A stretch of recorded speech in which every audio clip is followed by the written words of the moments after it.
Good evening, everyone.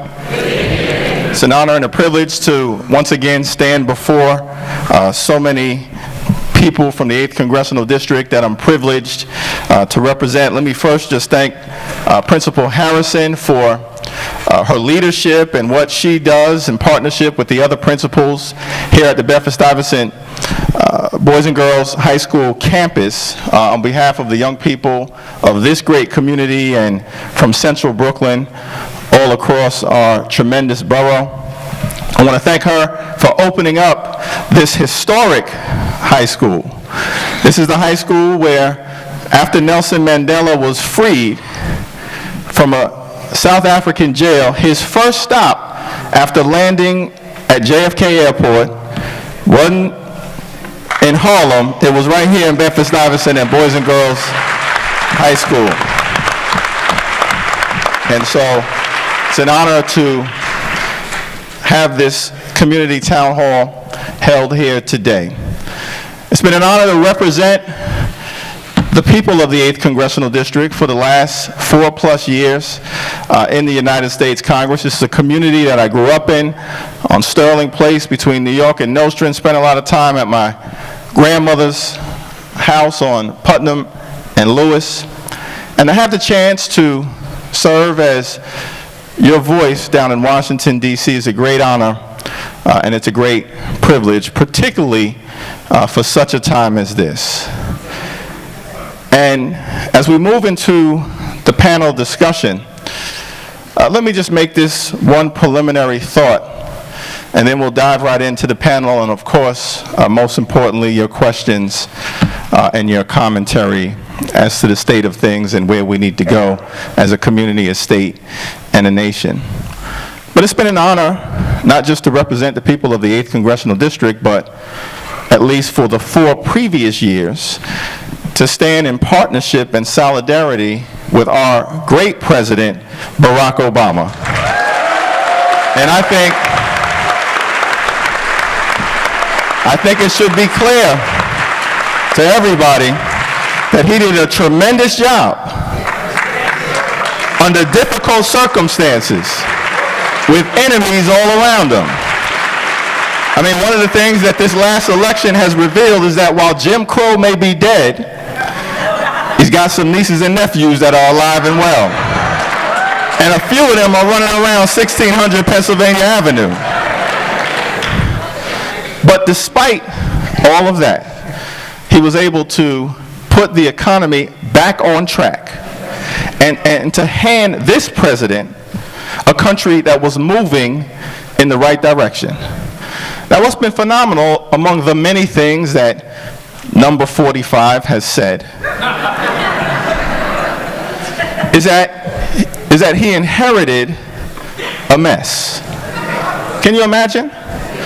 Barack Obama inherited a mess. The worst economy since the Great Depression in 2009 when he took office.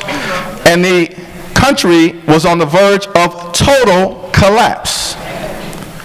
Housing market, a mess. Stock market, a mess. Automobile industry, a mess. Banking industry, a mess. 401ks, a mess. The country was a complete and total mess. And Barack Obama turned the situation around. And so when Donald Trump says he inherited a mess, he must be looking in the mirror.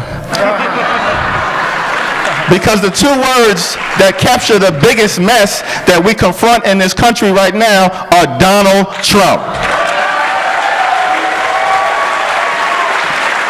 That's the mess.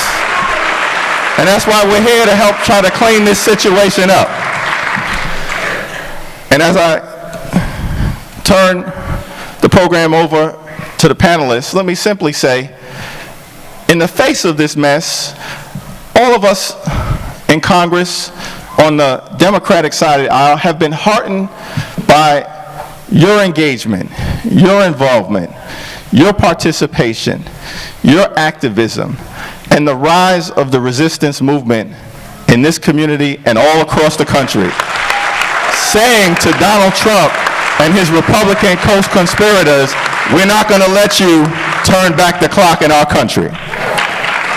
And I just want to make it clear that your involvement, your resistance, your engagement does make a difference. Republicans control the White House. They control the House of Representatives. They control the Senate, but they don't control the people of this great country. And it makes a difference. In less than 100 days, we've seen failure after failure from this administration as a result of the public rising up. Michael Flynn was a dangerous right-wing extremist appointed as National Security Advisor.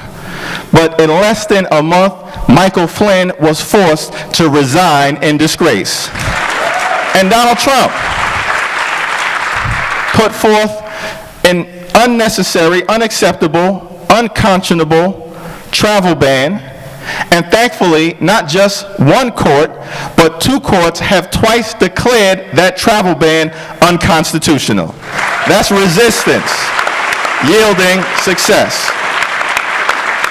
And then, of course, despite all odds, a few weeks ago, when they presumably had all of the votes lined up and were prepared to repeal and replace the Affordable Care Act, because of public sentiment combined with uniform House Democratic resistance to what they were trying to accomplish, Trump care went down in flames.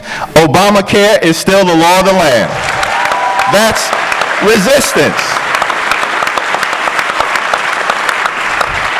And we're just getting started.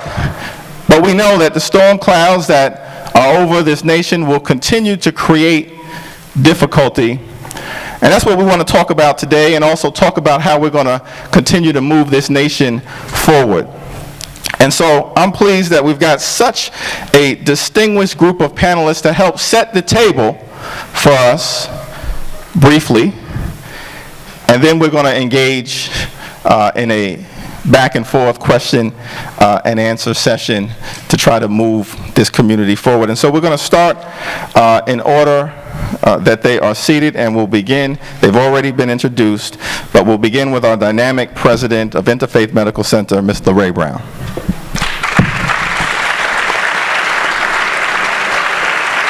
Good evening. So I'm going to talk about health care. What else? But I think what I want to do is to say to all of you, why does health care matter? And why does what was being considered, and that gratefully failed, but it's just, it's not over yet, as our Congress member said, why was the America's Health Care Act, and what would the impact of that have been? But let me first start from home. Interfaith Medical Center, which is literally right around the corner, is a small community hospital. 90% of the people who use Interfaith are insured by public insurance. What do I mean by that? 70% are insured with Medicaid. Another nearly 19% are insured through Medicare. And then there are about 7% of the individuals who get care at Interfaith and at our community-based healthcare sites who are uninsured. So what happens in Washington really, really matters. It matters for those tens of thousands of patients that Interfaith serves, and it matters for the more than 1,500 staff that are employed by this small community hospital. And let me also say it matters to the economy of Bed-Stuy. Interfaith is one of the largest providers in Brooklyn with our other colleagues and other hospitals in Brooklyn. Healthcare is one of the major employers in this state and in Brooklyn in particular. And I should also say that on a national basis, healthcare is the fourth largest industry in this country. and to be very specific, hospitals are the 4th largest industries in this country. And hospitals are the 6th largest employers in this country. So healthcare and health policy and health financing and whatever Washington does in terms of the Americans Health Care Act or the attempt to repeal the Affordable Health Care Act, and I like to say with pride, Obamacare. Because, earlier with the Affordable Health Care Act, folks were using Obamacare as an insult. I think many people have learned it was not an insult, and in fact, it was a blessing. I also want to say that when there was a recent poll, I think it was the Quinnipiac poll, and people were asked their opinion of the American Health Care Act, or what at least was drifted in terms of information about what was being proposed in the American Health Care Act, which versus Obamacare. 50% of the people who were polled disapproved. So there is no mandate, although it is articulated by those in Washington that there's a mandate to repeal. Only 17% of the people polled approved, and 26% were undecided. And this is of the American Health Care Act, which is of the Republican plan, which was the attempt to repeal Obamacare.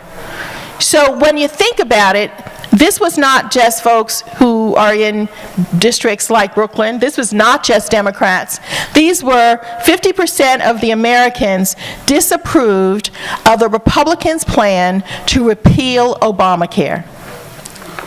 And 74% opposed cutting Medicaid. Now, why is that important? Because through Obamacare, most of the people who became insured, and particularly in New York State, became insured through Medicaid. They became insured through the states, like New York State, who expanded their Medicaid program to include people who had historically not been able to be covered in that public program.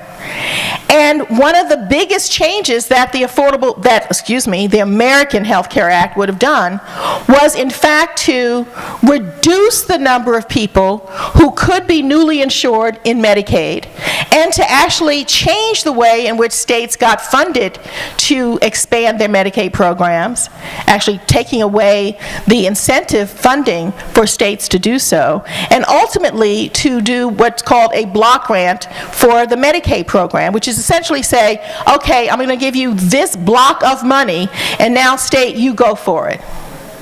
So we should all care, because even though many of folks in this room may not be insured through public programs, you may not be on Medicare, you may not have Medicaid, you may be commercially insured, but the changes that were being proposed with the American Health Care Act were also going to affect folks who are involved with or who had commercial insurance. Because the changes, frankly, would have made the commercially insured through the Obamacare more expensive for older and poorer, working poor people who had purchased insurance through what were called exchanges and who were able to get subsidies for that insurance. And so it was estimated that with the Republican repeal, that more than 14 million people, would become uninsured.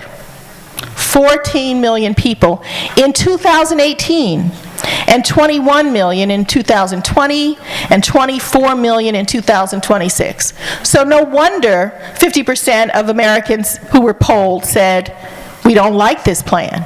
Because notwithstanding folks' concerns about increasing premiums and the other weaknesses of Obamacare, being insured makes a huge difference than being uninsured.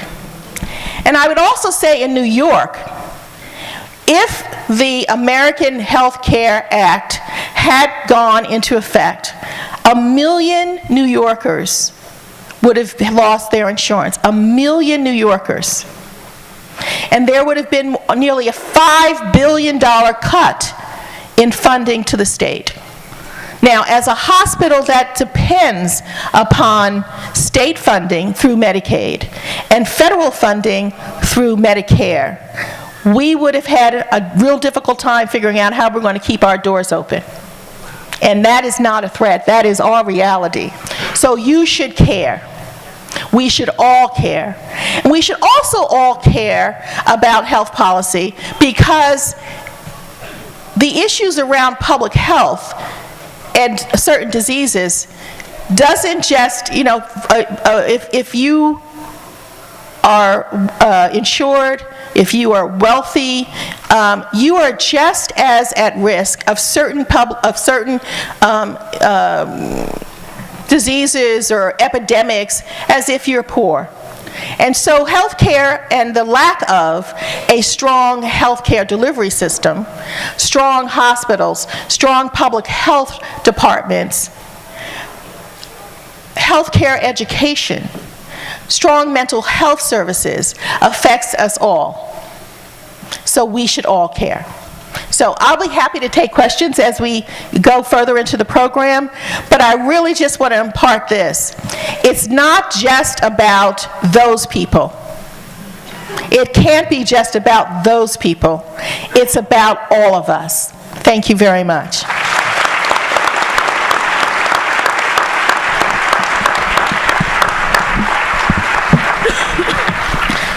Well, hi, thanks. It's amazing to be here. So, like Congressman Jefferies said, I'm from Washington, D.C., and so we see these town halls on TV, and they really look amazing on TV. They look a lot more amazing to be here, and just so many people engaged at such an important time. So, I'm going to talk a little bit about the budget fights that we expect to see on the horizon. It's hard to talk about this stuff with any sense of certainty, particularly because of health care, because these attempts to repeal the Affordable Care Act keep going away and coming back and going away and coming back. So that just kind of hangs over this entire discussion. And even though we've beaten it back for now, it's that this fight is long from over. But just as soon as next week, we have a big budget fight on the horizon. The government's going to shut down on next Saturday, if we don't get new spending bills to keep the government open. And we're just seeing in the news today that Donald Trump is saying, build me my wall, give me my deportation force, or we're going to shut down the government. Well, that's outrageous. I mean, at a point when they control the Congress and they control the White House, the idea that they would take the country hostage, the country that they're supposed to be governing, to demand things, that's not how this works. And we can't give them an inch on that. If they want something like that, they should get that through free and open debate. But that's not going to be some sort of hostage-taking situation to keep the government open.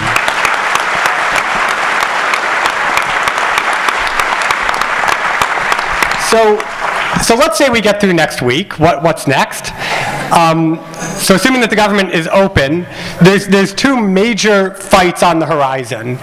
First, we've got potential for huge cuts to programs that we all rely on. Things like health care, of course, public schools, affordable housing, even as we saw in Trump's skinny budget, Meals on Wheels. Meals on Wheels is on the chopping block.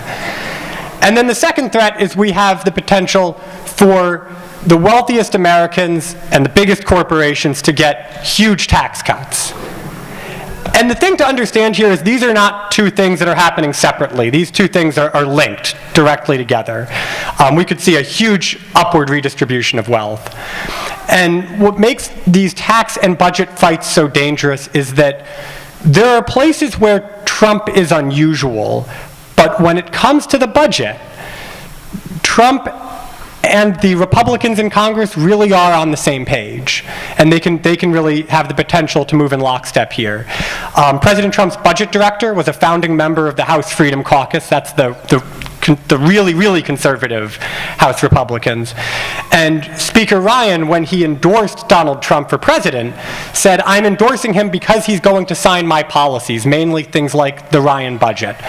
And so if you remember, the Ryan budget's the one that turns Medicare into a voucher program, makes huge cuts to Medicaid, huge cuts to nutrition assistance, just cuts across the board, doesn't ask the wealthiest Americans to pay even a dime to reduce the deficit.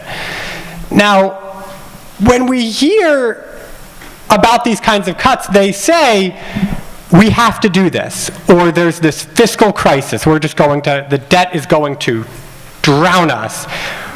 But somehow, at the same time, we're talking about giving away huge amounts of tax cuts to people at the top.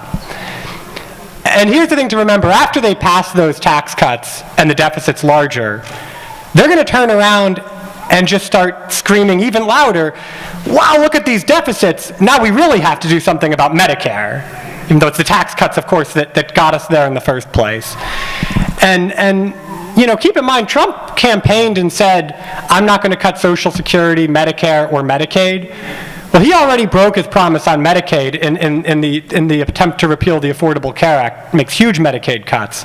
I wouldn't think Social Security and Medicare are particularly safe, and certainly things like public schools, affordable housing, nutrition programs are not safe at all. So the most important thing, though, is that we can stop this. I really believe that. On the politics, as we've seen, people are powerful when they participate. And we saw this already with the American Health Care Act and the inability of Republicans to unify behind that just in the House. And we haven't won that yet, but we've been fighting it off, and we've seen that we're powerful.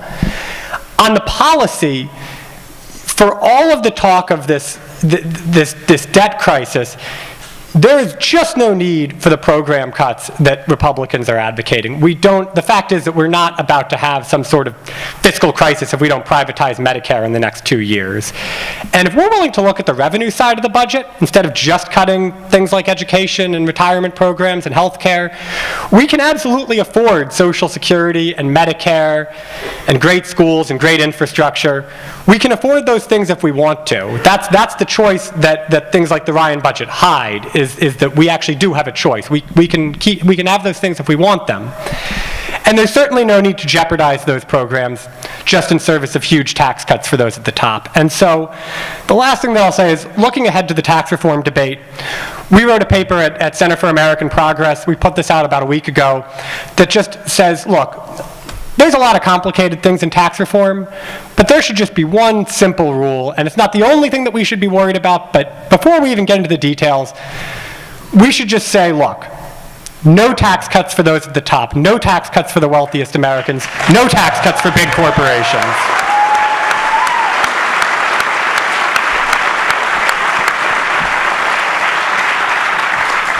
That has nothing to do with making the tax code work better for ordinary Americans. We know that they're going to turn around after those tax cuts. They're going to go after programs that help ordinary Americans. And if we draw that line on tax reform and say, look, that's just a no-go, I think we have a real good chance at stopping this agenda. Thank you.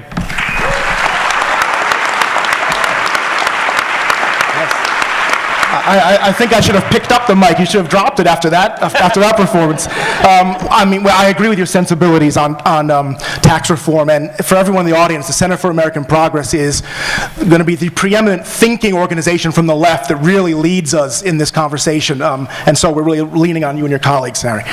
I'm here. Won't speak as much. I'd like to maybe do some listening and contributing, because I actually am a member of the 8th Congressional District. I live 2 subway stops away, and so I should be in the audience as much as I should be up here, because I do think the audience does reflect and reveal there's an interest, a curiosity, an activation of an important part of civil society, which is knowing and then coming together with common purpose. And I think that's what it means to be in this part of Brooklyn, and I love that.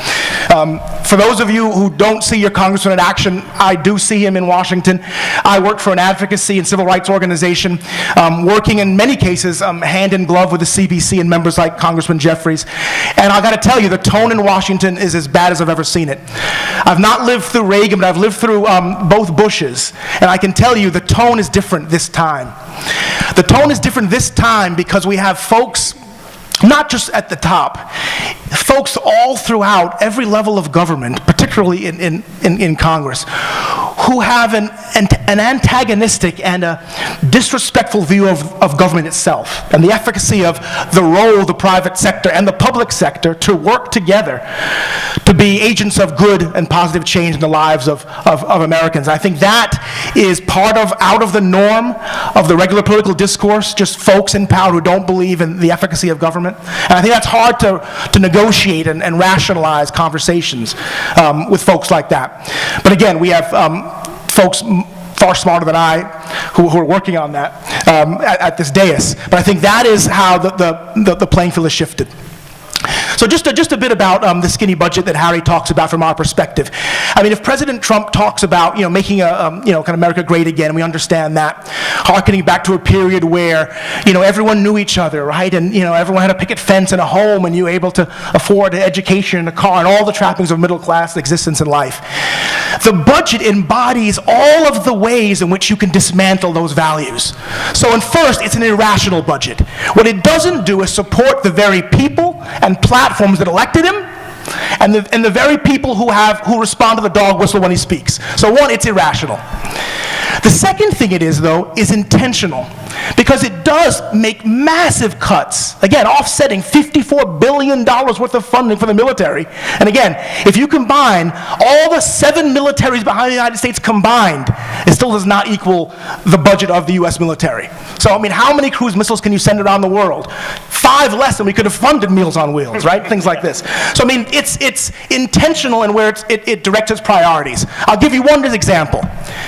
We fought very hard and lost. Again, we will take some lumps, and we are bruised and scarred, but we'll get up. We took some scars on the confirmation of Jeff Sessions, Betsy DeVos. Exactly, horrible, horrible.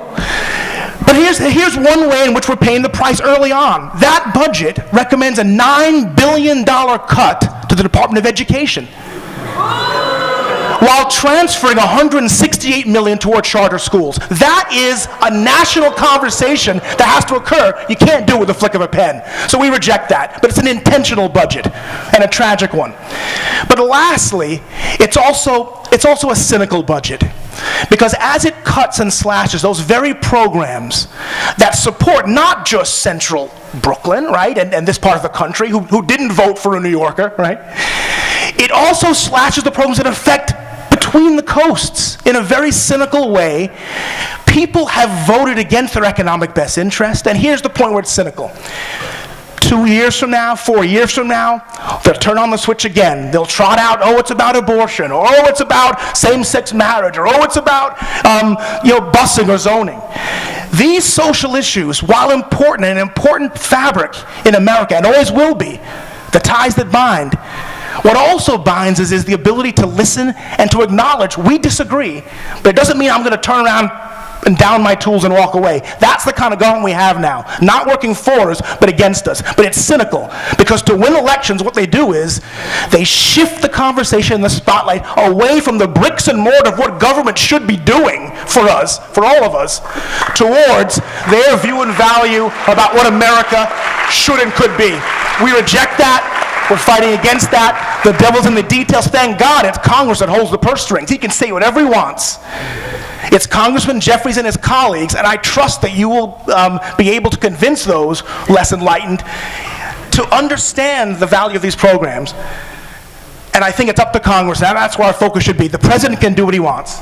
He can do what he wants. But again, we've already seen the massive gap and delta between what he says and what he does. Let's see what he does. Thank you.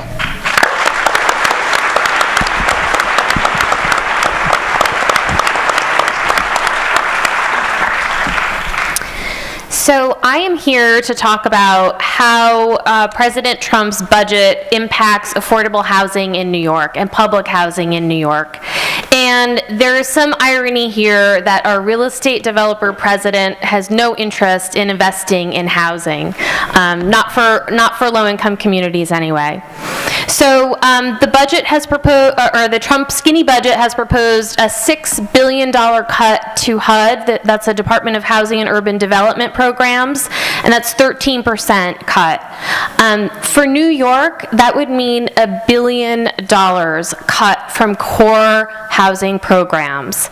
So we estimate that more than 20,000 families that rely on Section 8 to help them pay their rent every month would be in jeopardy of homelessness across the state.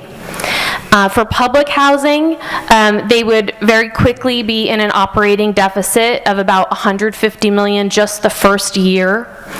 They would also lose another $200 million in capital funding, and that's the money that pays to repair roofs, leaking plumbing, really critical infrastructure.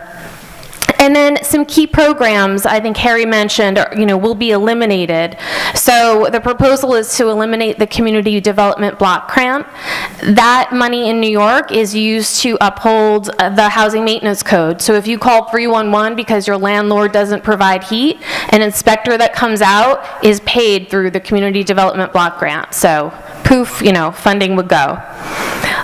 The Home Investment Partnership is our only direct capital subsidy to build low-income housing for extremely low-income households. So we hear so much in New York City about affordable housing is not affordable for communities.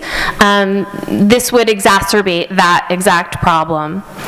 So, as we heard, this budget is really balanced on the backs of families who are struggling, and the HUD budget in particular is really families who are struggling to pay rent and making tough choices every month. In New York State, we have nearly 1 million households who pay more than half of their income on rent. So, that's, we all know, and I'm sure many of you in this room know, it's choices between paying rent or food or health care bills. These are real people that this budget would impact. And, everybody in New York knows we have a homeless crisis, and it's not one that's getting better. And so, of course, this budget would also exacerbate that problem. We have 88,000 New Yorkers sleeping in shelter across the state tonight. More than 23,000 are children. So, at a time when we should be investing in housing and really trying to solve New York's affordable housing crisis, our real estate developer president has decided to slash the budget. And Trump has claimed that he's really all about bringing back jobs and infrastructure, and says that, some of this money would be made up for in an infrastructure bill, and I don't buy it, first of all. But, that should be on top of what we're doing right now, because what we're doing right now is not enough. We need to increase our investment in housing. And the last thing is, if Trump is about, bringing back jobs, this budget would cut jobs. So right now in New York State, we produce about 26,000 units of affordable housing a year. That's in New York City and other parts of the state. That's 66,000 jobs that supports, a lot in the construction industry. So that's 66,000 jobs that would be at risk. And, that money is invested in communities. It can revitalize communities. We've seen a lot of change in New York City through the investment of affordable housing. And annually, it's about $11 billion in economic activity just associated with affordable housing. So we feel like this budget is definitely the wrong direction, and encourage you all to stay active in this. And we're certainly grateful for Congressman Jefferies and his support on this issue.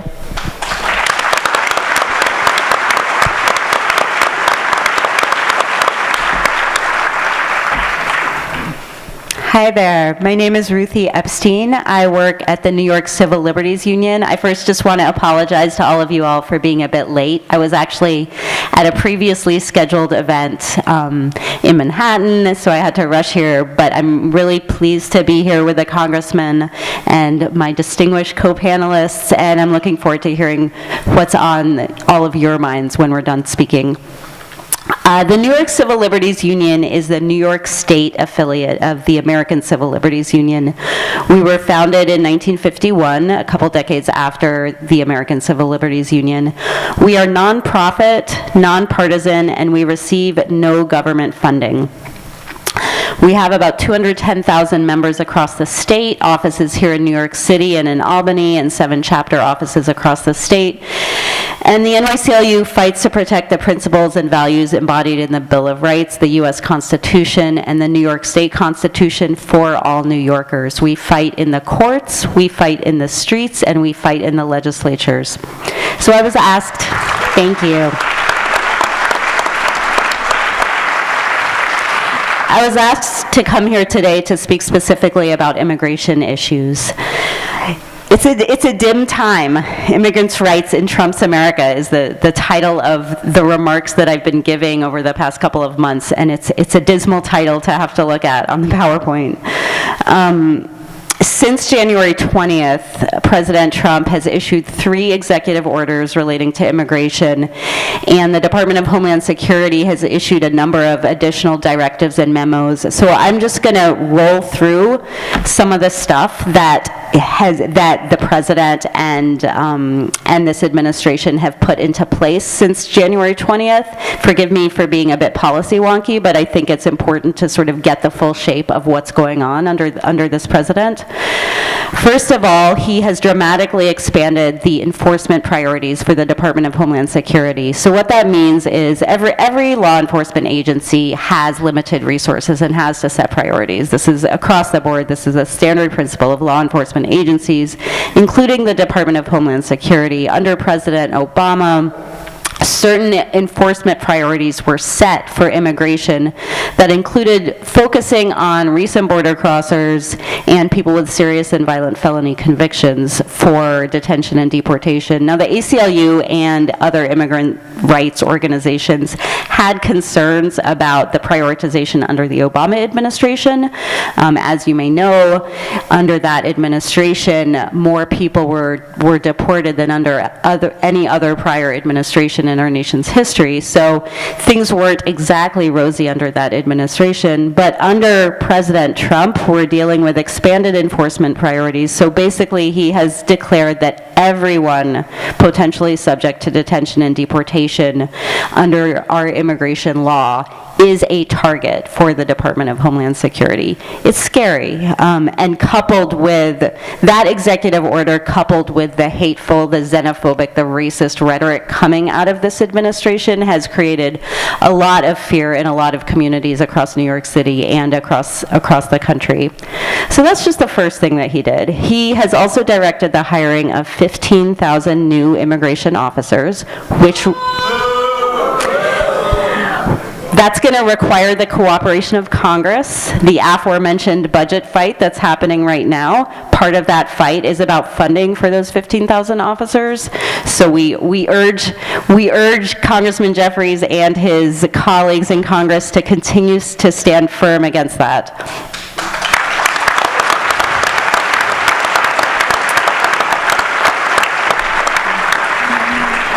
The president has also directed the construction of the wall on the southern border. And I know our friends on the southern border appreciate the support from New York State. I really do. The president has directed the expansion of immigration detention beds, which are basically jails and jail-like facilities to detain immigrants who are in deportation proceedings. He's recently reported planning to roll back immigration detention standards that protect the health and safety of immigrants who are in ICE detention. He's directed the increased cooperation of DHS with local law enforcement, cops and sheriffs. He's directed cuts to federal funding for so-called sanctuary jurisdictions that seek to disentangle local law enforcement from federal immigration enforcement. So he's threatened to cut federal funding to places like New York City. He's increasing the detention of asylum seekers. These are people who have fled persecution or fear of persecution in their home countries, seeking safety, refuge in the United States. Increased detention for those individuals. He's cut the U.S. refugee resettlement program by more than half, which is devastating.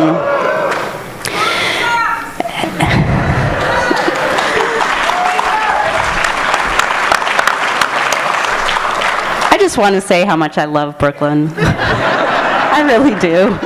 We're the best city in the country. Taking off my ACLU hat, putting on my Brooklyn hat. Finally, the Muslim ban, which got so much press attention and so much wonderful engagement and protest across the country. The two central things that executive order and then the revised executive order did, which have actually are now subject to a temporary pause as ordered by federal courts. But the two central things that executive order did was suspend the entire refugee program for 120 days. Devastating. Devastating to individuals seeking safety in this country, devastating to the refugee resettlement organizations locally that are set up to help those individuals arrive and integrate into their communities. It also suspended the entry of nationals from 6 Muslim-majority countries for 90 days. Those 6 countries were Iran, Iraq, Syria. Iraq got taken off the second version of the Muslim ban due to, I am quite certain, diplomatic talks between Iraq and the U.S. Iran, Syria, Yemen, Sudan, Somalia, and Libya. So that's what's happened.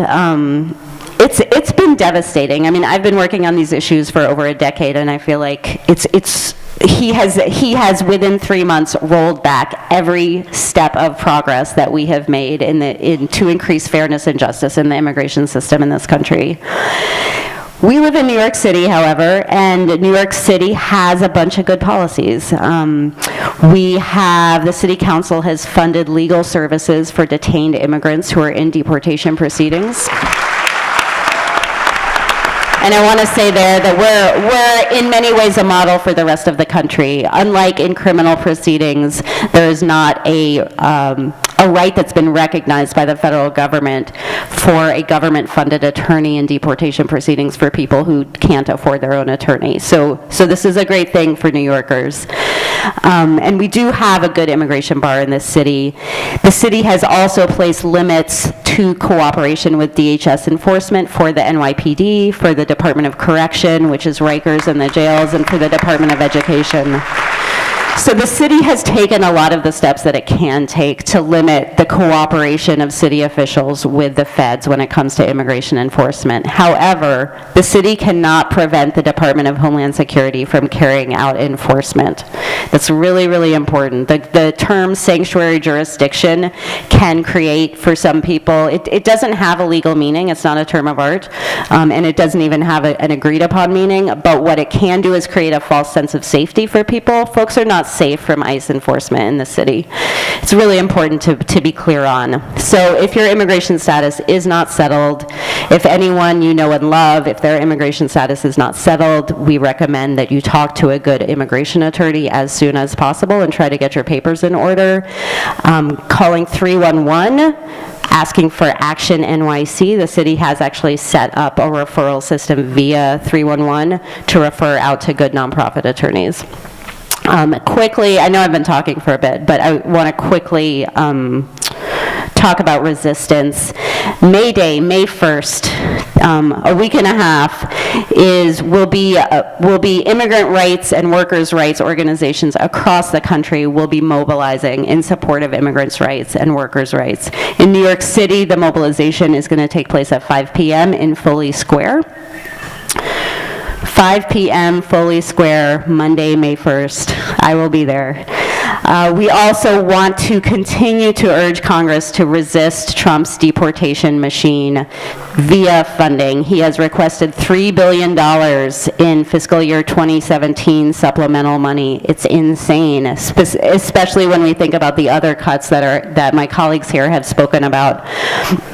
And that resistance also needs to happen in the FY 2015 appropriations process. And finally, I want to thank the Congressman for his support on a number of bills, the SOLVE Act, the Freedom of Religion Act, the No Taxpayer Funding for the Wall Act, and the Protecting Our Border Communities Act.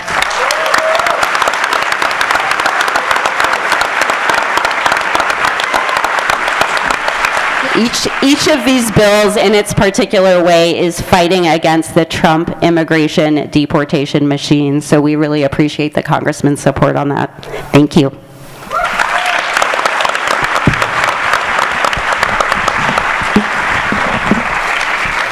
Well, I want to thank this distinguished panel for those wonderful presentations and for helping to set the table in terms of what we need to do moving forward and some of the issues that are at stake.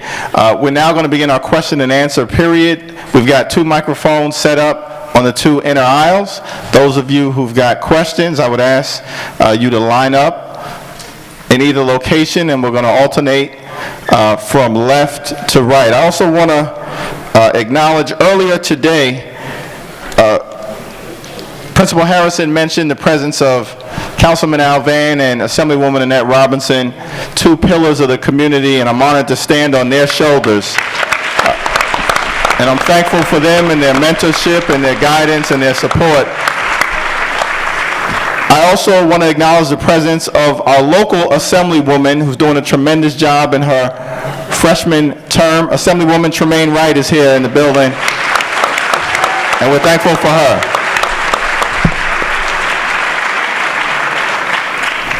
All right, we're going to start here on my right. And if you would just mention, and this is for every questioner, your name as well as the neighborhood that you live in, and who you may be directing the question to, if it's for any one of us in particular, myself or the 5 panelists. Hello, my name is Nepal Kiazolu, and I'm a student here at Nelson Mandela. Thank you for being here, Nicole. My question is for you, Mr. Jefferies. I'm president of a Black Lives Matter chapter that I started here.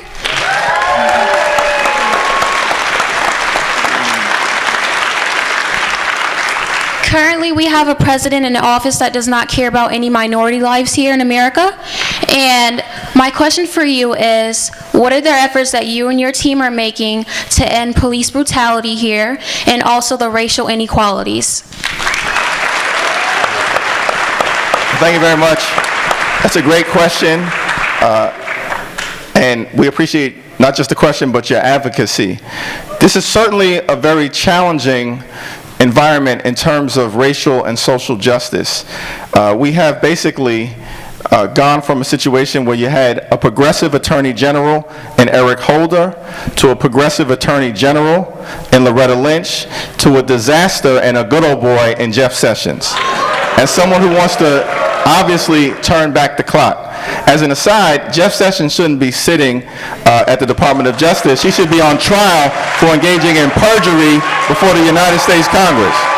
And it's shocking to me that you got the top law enforcement officer who should be hiring a criminal defense attorney himself. And we're going to keep working on that issue. But in the interim, and many of the civil rights organizations, we've been working with them in this regard. The challenge right now at the federal level is difficult. We ultimately need to get to a situation at the federal level where we can expand the jurisdiction of the Department of Justice, particularly when you have a progressive Department of Justice and a Civil Rights Bureau, to be able to go after officers who break the law, engage in the use of excessive force, and as was demonstrated out in Staten Island with the Eric Garner case, we can't trust local prosecutors to do the right thing. Now, here in New York, what we have successfully pushed for is for Governor Cuomo to issue an executive order, which he did last year, taking away the ability of the local district attorney's office in cases where you have unarmed civilians killed by a police officer, and giving that prosecutorial authority here in New York State the only state that has done it, to the Attorney General's office, which we think is a step in the right direction to ensure a successful independent prosecution. Because far too often what happens is that there's an absence of deterrence. I'm thankful for the police officers, particularly those who are here today. They work hand in hand with our community. But there are bad apples. And when a bad apple crosses the line, that police officer should be prosecuted and held to the same standard of everybody else. We think here in New York State, given the Attorney General, Eric Snyderman, a progressive Attorney General, that jurisdiction is a step in the right direction, and we're going to work to build upon it. Thank you again for your question and your advocacy. Good evening, Congressman Jefferies. My name is Joe Gonzalez, and I live here in Bed-Stuy, New York. Two-part question for you. One, on the subject of homelessness and lack of housing options for people of all incomes, here in Brooklyn, Floyd Bennett Field consists of about 1,000 acres of empty, barren, unused land, much of it owned by the United States government. It appears a portion of it may be owned by New York City. Can you speak to the potential for housing alternatives to be developed on that 1,000 acres of empty land at Floyd Bennett Field? The second question, with respect to your concerns about the Attorney General, do you believe that it's possibly time in this country for the United States Attorney General's office to be an elected position as opposed to one appointed by the president? Well, I mean, I think there are a lot of implications as it relates to the latter part of the question. And, you know, I don't know that we want to break from 235 plus years of tradition, because we've got an aberration in the White House right now and an aberration at the Department of Justice. So I think it's a question that we can evaluate. There are challenges to both models, because when you have elected prosecutors, traditionally what that has led to them doing is to lean on the side of a law and order mantra that has related in part in the mass incarceration phenomenon that we've got right now, and that would be problematic. But we'd have to look at that question. In terms of the first part of what you've raised, Joe, so Floyd Bennett Field is part of the Gateway National Park system, which is the largest urban park in the United States of America, that happens to be in the southern part of the 8th Congressional District in Brooklyn, heading into parts of Queens. In order to untangle the federal government's ownership of that, there would be a significant process in place, and there are also some environmental questions and concerns that would have to be raised as to the balance between taking parkland, which is underutilized but could be brought to life in a more meaningful way for the usage of people all throughout Brooklyn and Queens, and opening it up to the possibility of development. Because if we don't do it carefully, particularly with this out-of-control developer in the White House, then you don't get affordable housing, you get luxury development. And the last thing we need in Brooklyn is more luxury housing. And so we have to approach that with some care. I don't know, Rachel, if you want to respond to that briefly? I was actually thinking something similar, but you know, we have, like for example, the VA has large campuses. You know, could we be utilizing, are there sites suitable for affordable housing that are owned by the federal government? Is that something we could be proposing? And I actually had been thinking about that recently, because you know, affordable land is part of the equation in keeping the housing affordable. So I think it's something worth exploring. The one thing I will say, we do need, as the mayor has now agreed, to shut down Rikers Island, and when we shut it down, open that up for affordable housing for people in New York City. My name is Hakeem. I'm a member of the Committee for Independent Community Action. We have been organizing with tenants in NYCHA public housing complex in the effort to halt the sale and leasing of NYCHA land to private developers for the next generation infill plan. My question is to Ruthie Epstein. My question is, who do we reach out to obtain legal representation in order to initiate court-ordered injunctions to halt the project so environmental effect studies can be conducted?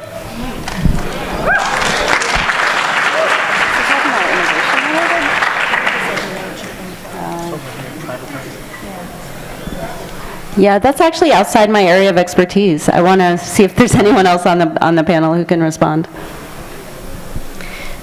There is a process for an environmental review for any new construction development, and NYCHA should be able to make those environmental reviews available to the public.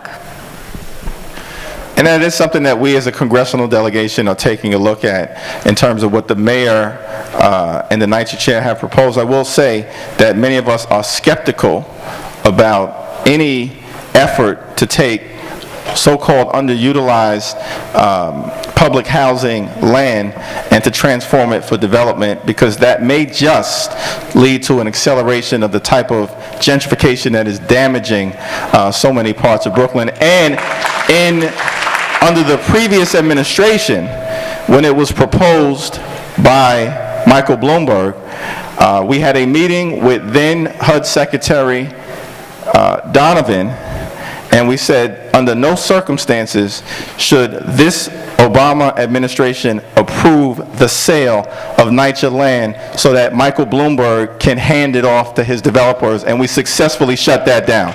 And so that's the lens by which we will continue to evaluate what is presented by this current administration.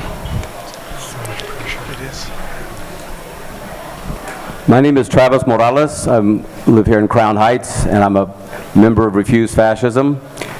And look, a Muslim ban criminalizing and demonizing a whole religion. People dragged out of their homes in the middle of the night and deported, tearing families apart. Trump asking the CIA 3 times, if we have nuclear weapons, why can't we use them? And bragging about grabbing a woman's genitals and how he can get away with it. Don't we have to tell the truth? These are not conservatives. They are white supremacists, make America great again, warmongering, women-hating fascists that are quickly moving to do in America what Hitler did in Germany. And don't we have to call it what it is? Fascism. And don't we have to move heaven and earth, organizing to very soon flood the streets in our millions, staying in the streets day after day, night after night, not leaving and creating a political crisis like people did in South Korea, and driving Trump, Pence, Stephen Miller, Steve Bannon, and yes, Jeff Sessions, and all the rest of them out of power. Isn't that, because look, does anyone really think we can wait till 2018 or 2020? Do you really think we're even going to be able to vote in those years? No. This has to be driven out, and everyone, this is a question to everyone in this audience. Don't we have a responsibility to humanity? No. In the name of humanity, we refuse to accept a fascist America. Drive out the Trump-Pence fascist regime.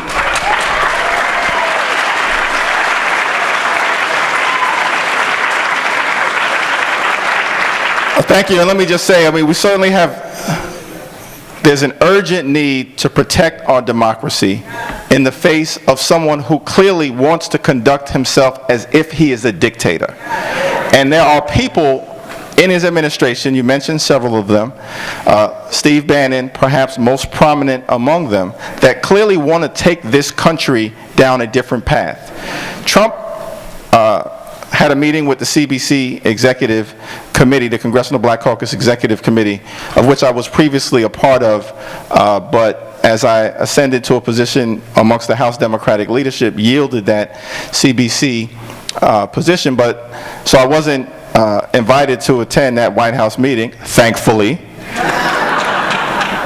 But when asked about it and whether any member of Congress should meet with Donald Trump to hear what he had to say, the one thing that I made clear is that if you meet with Trump, particularly black members of Congress, Steve Bannon cannot be in the room. And I was asked why, and I had a moment of Brooklyn clarity when I responded, he's a stone cold racist. And so are many of the people around them, and that is problematic. That's not to say, let me say on record, and then we'll go to the next person, that every American who voted for Donald Trump is a racist. But every racist in America voted for Donald Trump. And that's a problem that we've got to deal with. Next question.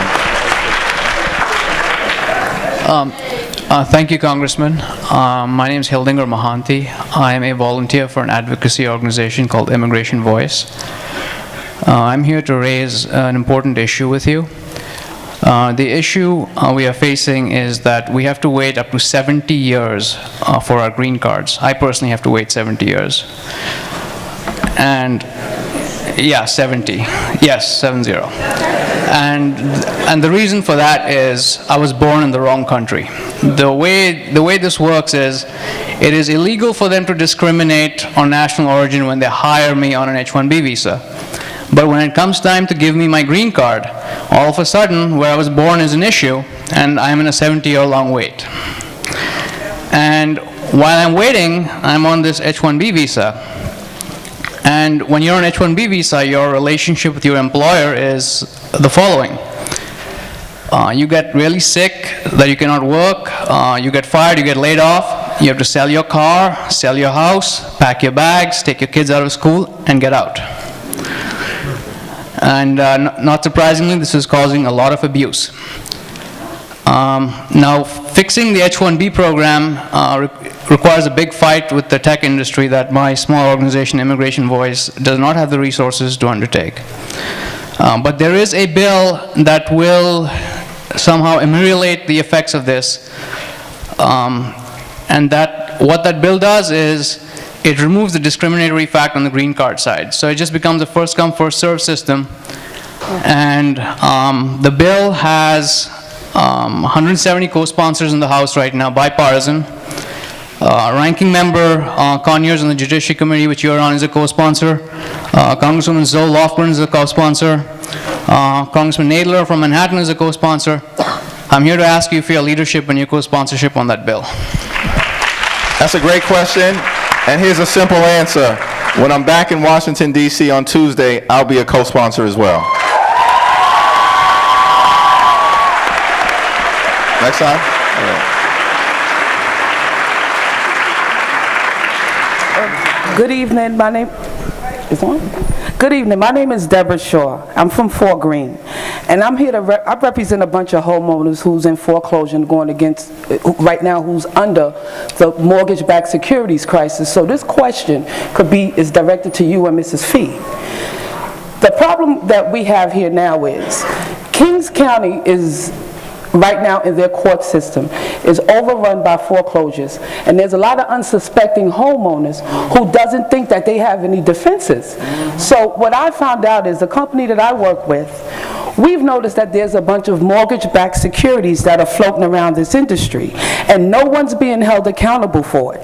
We have homeowners who go into court, bring this to the attention of the judges in the system, and they just get looked over and passed away, and their homes are stolen from them with factual evidence that these documents are created by fraud. Now, the attorneys that represents these two big default banks are the ones that's perpetrating this fraud. And my question to you is, who and what's being done about these homeowners who's left in a homeless situation? They have no one to turn to when the laws that were put into place to govern these people, no one's being held accountable for it. Now, we're not asking anybody to change the law. We're not even asking nobody to change the Constitution. What we want people to do is the people that's in these big bank positions, for instance, Wells Fargo, Mr. Jefferies, I watched the congressional meeting. Well, it seemed like all of y'all, if y'all seemed like y'all wanted to just jump off that table and strangle John Stumpf for all of the crimes that he committed. They violated every level of financial fraud, mail fraud, mortgage fraud, real estate fraud, deed fraud, you name it, they did it. And no one, not one person, has been held accountable. Sounds like somebody after Donald Trump's heart. Yeah, no one is being held accountable to this. So my question is, what does the homeowners do? For instance, this brother here, his 10 cases right here, where there are attorneys that's perpetrating this fraud using the same instruments. The judges is overlooking them. The attorneys is raping people. I mean, what can we do? What can Congress do? I spoke with, I'm sorry for taking so long. That's okay. But I spoke with Eric Adams personally. I spoke with Brooklyn District Attorney's Office, who referred me to the Attorney General's office, who I'm still waiting for them to get back to me because nobody, or maybe it's just a bunch of punks, that nobody wants to step up to the plate and do what they're supposed to do to enforce the financial laws that y'all put in place. That's all I want y'all to do. Thank you for raising that. And in terms of your own individual circumstance or those homeowners that you may be working with, I'll make sure that you connect with my staff members who are here so we can facilitate some connection to legal representation. We work with a wide variety of organizations, Bed-Stuy Legal Services, Brooklyn Legal Services, Neighborhood Housing Services, many others, the Legal Aid Society, all of whom in different ways provide great free legal representation to people trapped in difficult circumstances, facing displacement either on the foreclosure side or on the eviction side. Now, we have to get more resources put into those programs at the city or state level. At the state level, I should note that foreclosure is a creature of state law. And so Tremaine Wright, who is here today, and other members of the State Assembly, I know have been pushing to push things in the right direction, and I'll continue certainly to work with them in that regard. The last point I'll make, we had a meeting, and have been meeting, several of us, Congresswoman Yvette Clarke, myself, Borough President Eric Adams, Public Advocate Tish James, about the continued housing crisis that we confront in Brooklyn on the displacement side of things, both in terms of tenants and homeowners. And on the foreclosure issue, what we are going to push for is a foreclosure moratorium in Kings County. Halt all the foreclosures until we can sort the system out and make sure that things can proceed in an equitable fashion, and that's what we intend to push for, and would love your support in that regard. And if any panelists want to jump in on any of these questions, feel free to jump in as well. Okay. Is this on? Is this thing on? No. Hi, Congressman Jefferies. I want to say thank you for your work. My name is Michelle Rafiq. I live on Kosciuszko Street. I'm one of your constituents. I want to say hello to my neighbors.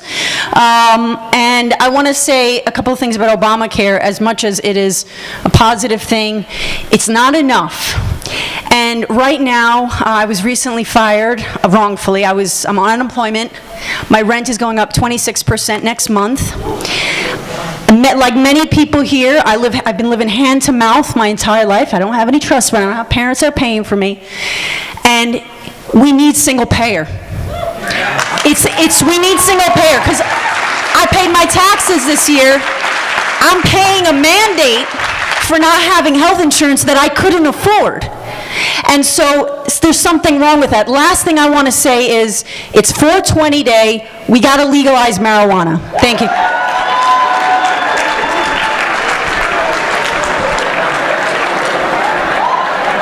I'm trying to decide whether I should touch that last part of the question.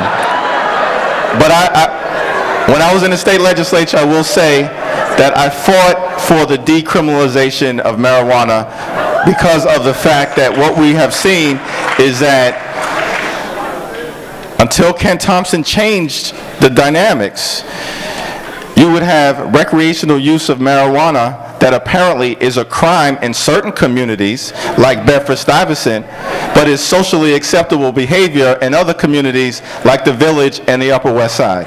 And that's unacceptable. And that's why I supported the decriminalization of it. And obviously, on the continuum of moving toward universal health care, you've got the Affordable Care Act, which we need to build upon. We have to save it and then build upon it.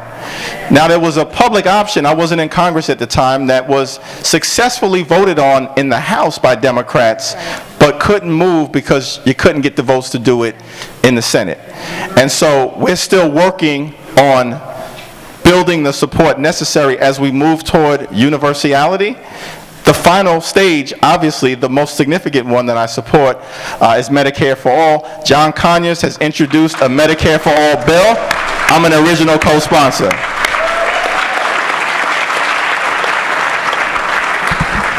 And I think... I just want to, for the young woman who just spoke, as the Congress member said, it's a continuum, to make improvements over Obamacare.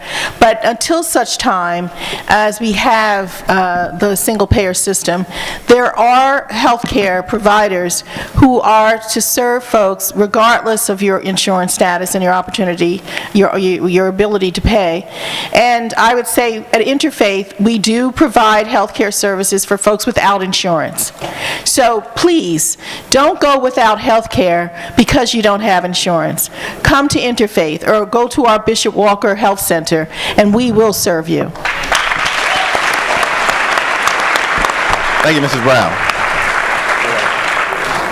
Hi, Hakeem. It's Victor from Clinton Hill. Hey, Victor. I want to know, why did Trump make fun of a disabled reporter? Because I'm in that field, and when he did this, that really hurt my feelings as a broadcaster in the industry. I think it's a simple answer, because we have a president who's a disgrace, and he's got no decency, and obviously what he did was hurtful to you and to so many others, and we're going to continue to do what we need to do as members of the House, members of the Senate, people in the community, to support those who may be physically challenged, who have every right to pursue the American dream unfettered, just like anybody else. And so thank you for your courage, and thank you for standing up and offering that statement. Congressman, my name is Drew Pham. I'm a U.S. Army combat veteran. I served with Thank you for your service. I served with the 10th Mountain Division in Afghanistan. And my brother, an infantry sergeant, was supposed to get out this month. Instead, I found out he's being forced to deploy on a combat tour in Afghanistan, along with hundreds of other troops, being stop-lost. My community, this country, is sick and tired of an endless war. The cost of trillions of dollars, thousands of American lives, hundreds of thousands of innocent civilians. How do you plan on stopping that draft dodger of a president from dragging out America's longest war? Thank you very much. Again, thank you for your service, and thank you for that heartfelt question. The problem that we confront in terms of America's longest war, as you know, is that the original authorization for the use of military force, which was voted on in 2001, was open-ended. And as a result of that fact, it essentially has become a vehicle for now 3 presidents to prolong military engagement in a war that has clearly failed to make us safer as a country. And so twice, I've had the opportunity in 4+ years, twice, to vote on the authorization for the use of military force in the context of that 2001 initial piece of legislation, and twice I voted for it to be rescinded. And we'll continue to do that moving forward, and to make the case now, in the aftermath of what clearly have been 2 failed wars in Iraq and Afghanistan, that this president should not take us down this path again.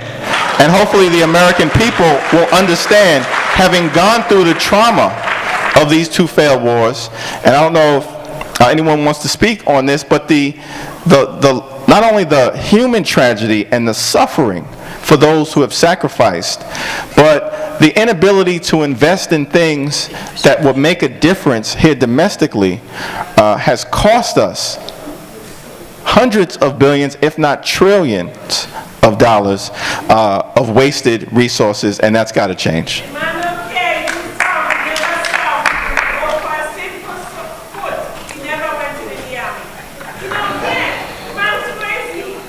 All right. I think there are a lot of people here share that sentiment. Thank you, sir. Hi, Congressman. I'm Aaliyah from Clinton Hill. Thank you for doing this, and thank you for making it about the budget. I, for one, don't want a penny of my hard-earned money to go to Trump's wall. And I know that you serve on the Budget Committee, so I'd love to hear from you what you're going to do in that position to fight for us to make sure that Trump's budget doesn't pass and that our money doesn't go towards expanding things like deportation services and building a wall. It's a great question. I'll respond, and then I'll turn it over to Harry to answer it as well. But the fight that is immediately upon us is to fund the government for the rest of the fiscal year. And as was mentioned, the funding for the current year, the fiscal year ends on September 30th, expires next Saturday, a week from this upcoming Saturday. And I've taken a position, and many of my colleagues, I think in the House and the Senate, have taken a position that we don't think a penny of taxpayer dollars, he's asked for $3 billion, that a penny of taxpayer dollars should go for a down payment on his stupid, silly wall. And he won't get my vote in connection with a budget that does so. And so the spending requested as it relates to the wall needs to come out. And the other thing that many of us have demanded, and I think Senator Schumer has indicated that that's the position of most Democratic senators as well, certainly I think enough to prevent Republicans from getting to the 60-vote threshold, is that we will not allow a budget that defunds Planned Parenthood to pass in the House of Representatives. And so those are two lines in the sand. There are others, but those are two lines in the sand. And if you got to shut down the government, shut down the government. In order for us, I mean, do we really want the Trump government anyway? All right. So we'll work on that. We'll continue to stand strong on those issues. Thank you. Harry. I think two things here. One is it's amazing to look at what some of the Republicans in Congress have been saying on this, in that they clearly do not want this fight. They've made you hear Republicans saying, we don't think that the wall should be an issue now, we don't maybe like the wall at all, maybe the wall should be a next year issue. Even Paul Ryan has said we can't even start construction on it. They don't want this fight. And so if in a world where Trump is going to march them into it, there's no reason for Democrats to bail them out and build a wall in a fight in a political fight that Republicans, a lot of them, I think, recognize that they're going to lose. We shouldn't be bailing them out of that. The other is absolutely the point that you got to stop this at the beginning, not one dime. And here's why. Before I came to Center for American Progress, I worked in the Senate, and one of the issues that I worked on was defense. And what you see in the defense budget is they get their foot in the door with some of these programs. And once you start putting some money into some of these weapon systems, and then a little bit more and a little bit more, sooner or later you're 10 years down the line, and it's like, well, we've spent all this money, we can't really go back now. We've sunk all these costs into it.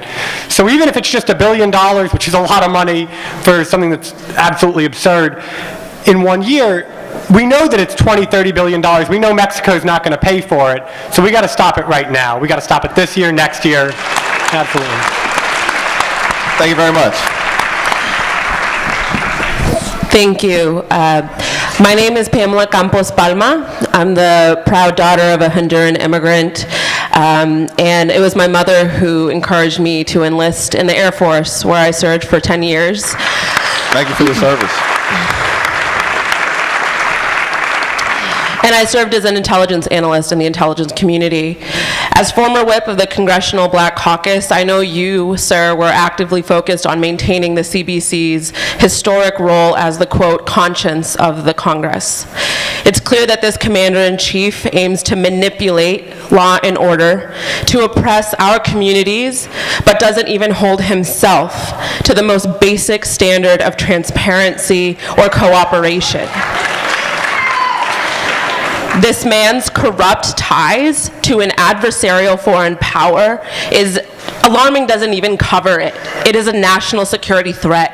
He is an illegitimate leader. And so all of his actions are illegitimate until we understand what that means.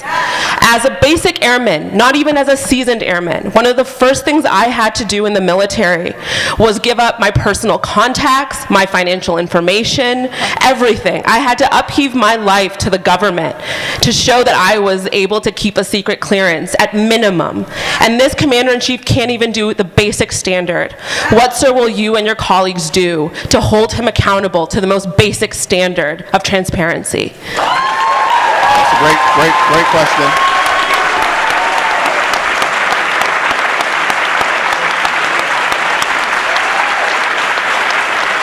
It's a great question. Now, I could answer that question, but it'll take us all night, given everything. I don't know if the principal agrees with that.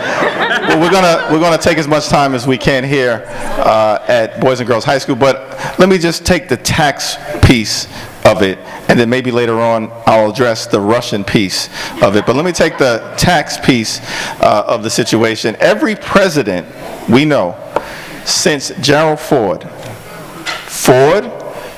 Jimmy Carter, Ronald Reagan, George H.W. Bush, Bill Clinton, George W. Bush, and Barack Obama have all released their tax returns to the American people.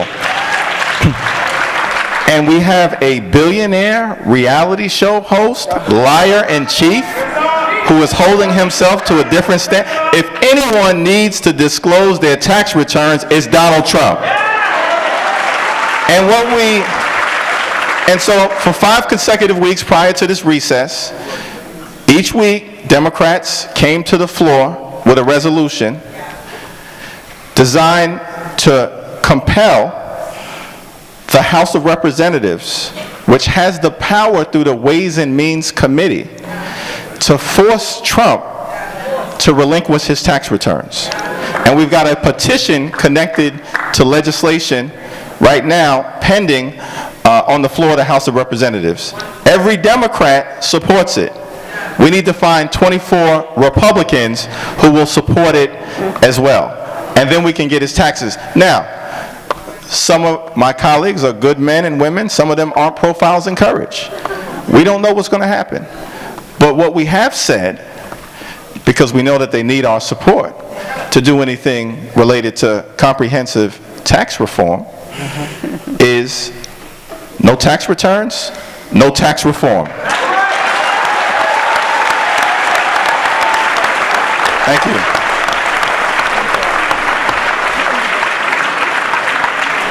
Hi, my name's Liata Lennick. This is for the Congressman. I am a public school elementary science teacher. And one thing we haven't talked about tonight is climate change and the fact that when my students are grown up, parts of New York City could be underwater or at the very least prone to like constant severe flooding. So my question is, will you sign House Resolution 85, which is a commitment to support the Paris Agreement, a necessary step toward combating climate change? Yep. Well, one more. And on a related note, thank you for coming to the tax march last week. Will you be at the climate march on April 29th in D.C.? I've got to take a look at the calendar. I'll make every effort to be present. I look forward to supporting that resolution. I'm on record supporting the Paris Agreement. I think it's unclear what the president is going to do. He's backed away a little bit from it. We got to keep the pressure on the administration as it relates to not rescinding America's participation. The other thing that he may have realized is that according to the agreement, it's going to take 3 years plus an additional 1. 3 years plus an additional 1 for America to remove themselves from the agreement. I can't say much about the political side of the equation, but there is an election in 2020. And I think as long as we can continue to force him to hesitate, to hesitate as it relates to withdrawing from the Paris Agreement, that it will functionally become too late for him to do so.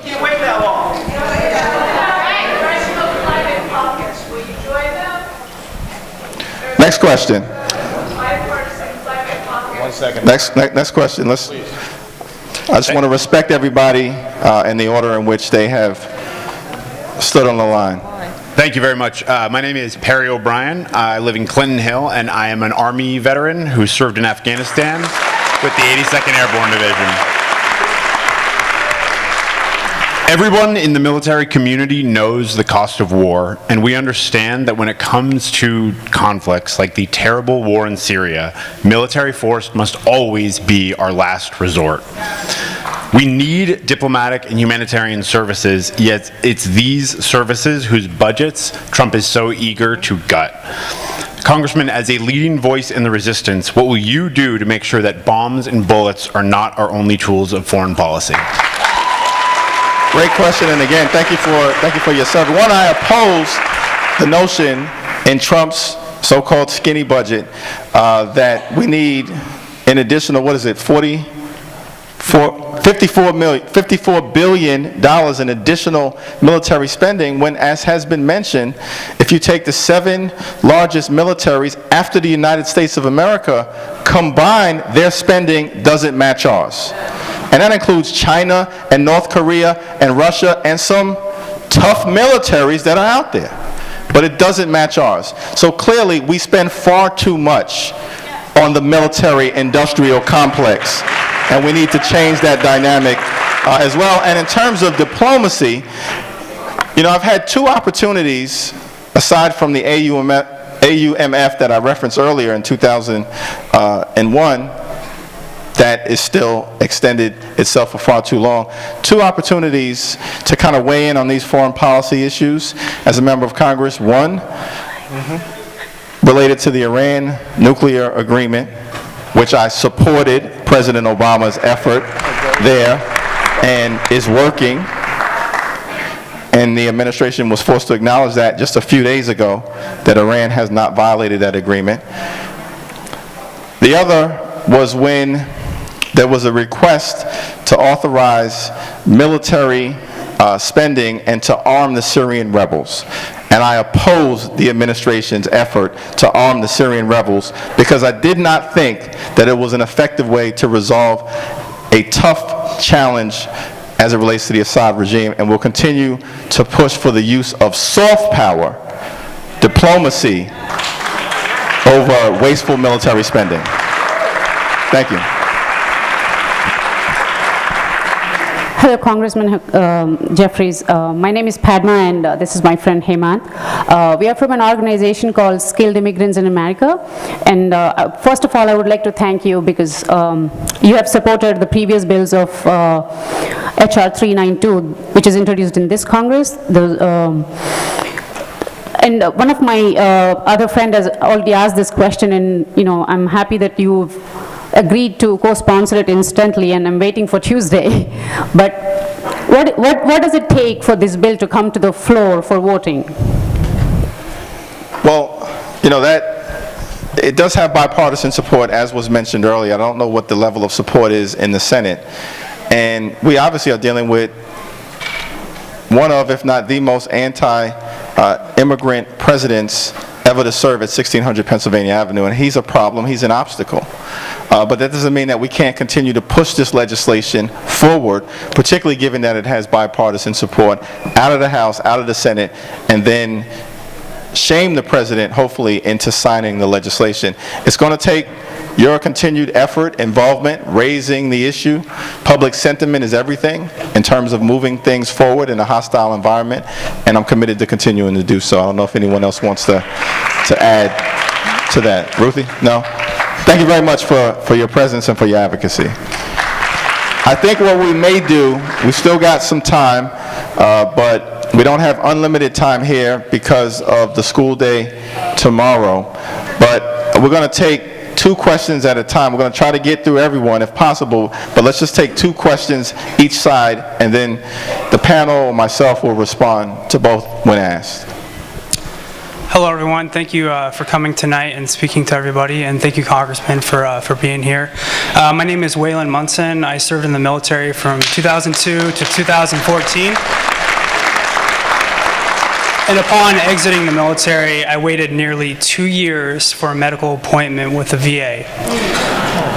Now, an underfunded system, understaffed system, I don't want to go to privatization, but I'm asking you, what can we do to improve the VA, hold them accountable, but not turn it over to private corporations to use us as puppets in their money-grabbing game?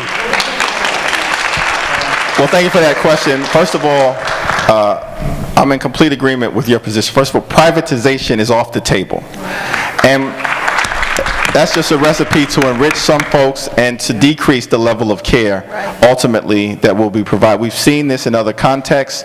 We've certainly seen it with private prisons, for instance, where there's a profit motive that gets injected, and as a result, the level of compassionate representation, care, service, however you want to phrase it, that should be provided even in the penitentiary context disappears.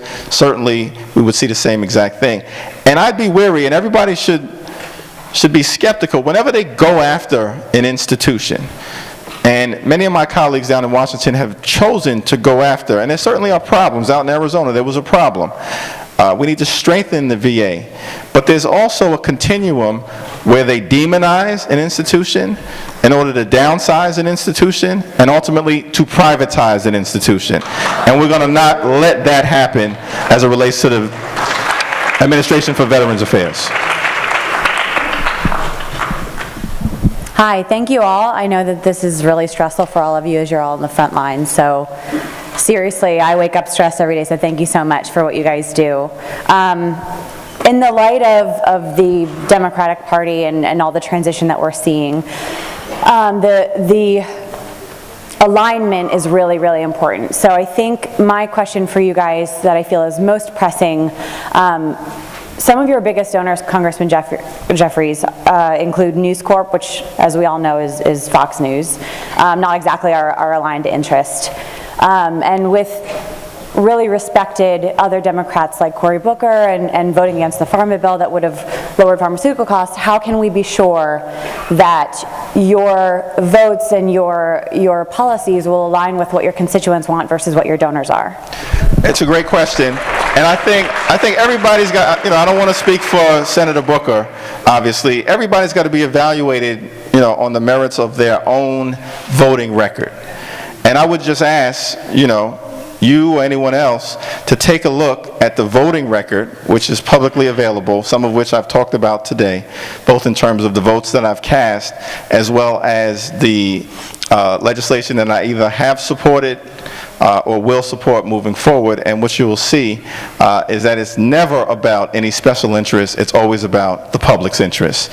And ultimately what we need to do is get the system of funding elections in the United States of America, certainly at the congressional level, out of the hands of private donors and private companies, and support public financing of elections, and more importantly, get rid of Citizens United once and for all.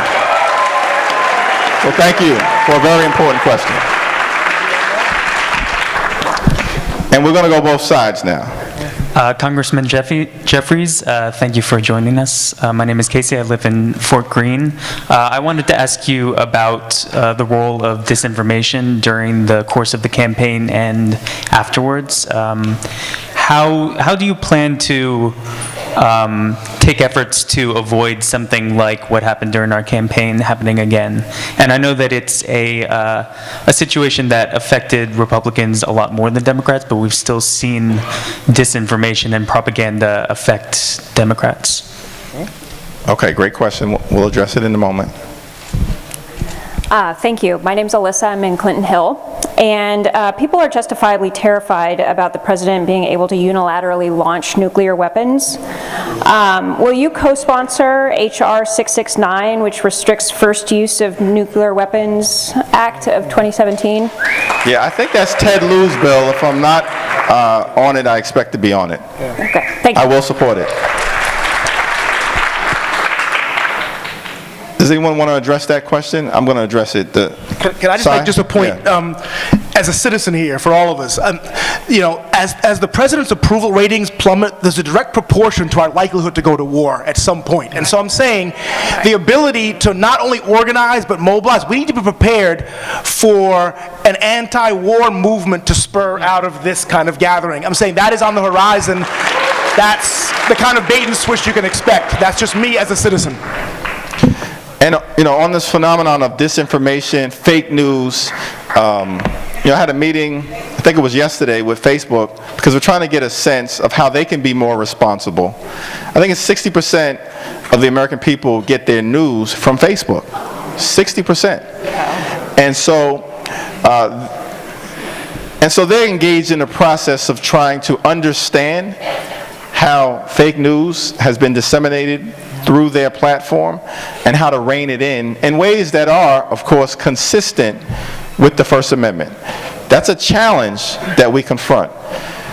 You know, one of the things that makes America a phenomenal country is that because of the First Amendment, to some degree, people have the capacity in America, journalists, to print fake news. Can't be slanderous, but fake news. In Russia, journalists get killed for publishing real news. That's a difference between America and Russia. Donald Trump doesn't seem to get that. But what we can do, other than working with organizations like Facebook, where a majority of Americans now get their news, to try to figure out how we can filter out some of what clearly is inauthentic, fake news, right? Not political slants in one way or the other, but fake news, consistent with the First Amendment, but also get to the bottom of what was behind a lot of the fake news, which was Russian interference in our election, altering the course of who ultimately was sent to the White House, and that is something that we're going to continue to stay on. We've demanded an independent investigation. And beyond an independent investigation, we also need a special counsel. Because whatever the investigation uncovers, even if it's Comey's investigation, and I know we got some issues with Comey, but even if it's Comey's investigation, ultimately, even though Jeff Sessions has recused himself, it will still be Donald Trump's Deputy Attorney General who makes the call on criminality. That's unacceptable. That's why we need a special counsel to get to the bottom of what went on with Russia. Okay. Good evening, my name is Brian Mason. I'm from Crown Heights, and this question is for the Congressman and for all the legal experts that are on the panel. Is it possible for the American people to sue the executive branch directly in a class action lawsuit signed on to by individual citizens, state and local governments, judges, and corporations, stating that the president's policies and actions are against the wishes and interests of the American people for the purpose of removing President Trump and his cabinet from office? And what are some of the steps that a suit like that might require? Thank you for that question. We'll get to it in a moment. Okay. Good evening. My name is Jessica White, and I live in Crown Heights. I am a New York City school teacher, public school teacher for 22 years. And even just as importantly, I am a member of an organization called the LaRouche Political Action Committee. Now, one of the things that we have not addressed is a bill that was taken down in 1999. It had existed from 1933 through 1999 that allowed the too big to fail banks to be bailed out, and that is called Glass-Steagall. Everybody in this room needs to look up what Glass-Steagall did for this nation in regulating these speculatory banks of Wall Street and putting the commercial banks that pays our paychecks, our water supply, our schools, our infrastructure, everything goes through commercial banking. And therefore, when that was taken down by this deliberate takedown of the Glass-Steagall Act in 1999, while poor President Clinton, you know, he was preoccupied. So when that occurred, The banks were bailed out under the Bush administration. That bailout has continued to the tune of $27 trillion that we are in deficit right now, and we are facing another catastrophic failing bank situation. We need to put that law, Glass-Steagall Act, it's a bill called H.R. 489. It's been in Congress through Obama's presidency and before that. We could have passed it when Obama became president, when we had the majority in the Congress and the Senate, and everything was going in that direction. Now we do not. But this $27 trillion was not produced by Trump. I'm not a Trump supporter, but I'm letting you know what the truth is. We need to pass Glass-Steagall, regulate the banks. They're now doing something called bail-in, where they can go into bank accounts at will when the bank looks like it's failing. So they can close the doors of the bank, and your paycheck will be in there, and you won't be able to get to it, just like when the Depression occurred. It's happening in Europe, and it's coming here. And it's not Russia that's doing that to us. It is the City of London, through the oligarchy of the British Empire, which is the British government, and through Wall Street. They have lobbyists, you know, as a congressperson, they have lobbyists in Congress that spend a whole lot of money on keeping that bill from being reinstated. And we need, as citizens, to reinstate that bill and demand that Glass-Steagall stop the banks from looting us. Thank you. Thank you. I'll address that in a moment. Does Ruthie want to deal with the first question on standing as it relates to citizen lawsuits directed at the President of the United States or the Congress or anyone else? Sure. President of the United States or the Cabinet? Yeah, and the congressman is punting to me because the ACLU, which the NYCLU is the New York State affiliate of, is one of the leading organizations in the country using the courts to fight the Trump agenda. And that's not because we are a partisan organization, again, but because we see the agenda of this president as threatening the foundations of our democracy, the civil rights and civil liberties protections that we hold most dear as Americans and as residents of this country. In terms of the specific legal strategy that you're proposing, I can say I'll bring it back to our litigators, see what they have to say. I'm not an expert on standing, but I think your question is symptomatic of the broad-based resistance and concern that people across the country have about the threats to democracy that this president is putting forth. I'm sorry, I've got you. And I'm very familiar with the LaRouche folks down in Washington, D.C. It's a piece of legislation. I'm not familiar with that particular bill. There is legislation that I know Keith Ellison and Elizabeth Warren and others are working on, and I'm in conversations with them about how best to move forward. And you won't find any stronger advocates for dealing with the big banks than Keith Ellison and Elizabeth Warren. And we're in partnership with them. In terms of that question, I will just say that, as was mentioned, the ACLU, the NYCLU have been at the forefront of using the court system, right? This is not a dictatorship, it's a democracy, 3 independent branches of government, and the judiciary is one of those independent branches. And when the first travel Muslim ban came down, it was heartening for me. I went out to JFK Airport, joined other members of Congress at JFK Airport, and it was heartening to me to see not just everyday citizens, the dignity with which those Muslim families conducted themselves, but an army of lawyers who were there providing on-the-ground representation and prepared to go into court, and that effort will continue. We'll be in touch as it relates to how individuals can look for opportunities to get the standing necessary to sue the government. So thank you. I've been told maybe 15 minutes or so, so we're going to have to go rapid fire with your questions, and we're going to take 4 questions at a time. We're going to try to get to everybody. Can you answer the Glass-Steagall issue? I think I answered that question maybe not once but twice. Thank you. All right, well, I'm Voidy. part of Refuse Fascism, and I'm just a part of humanity. That's where I'm from. But seriously, I want to reset the terms real quick, because people, there's a lot that's going on, but it's hard to focus on what's needed in this moment. And just to set what's going on, the 29th is Holocaust Remembrance Day.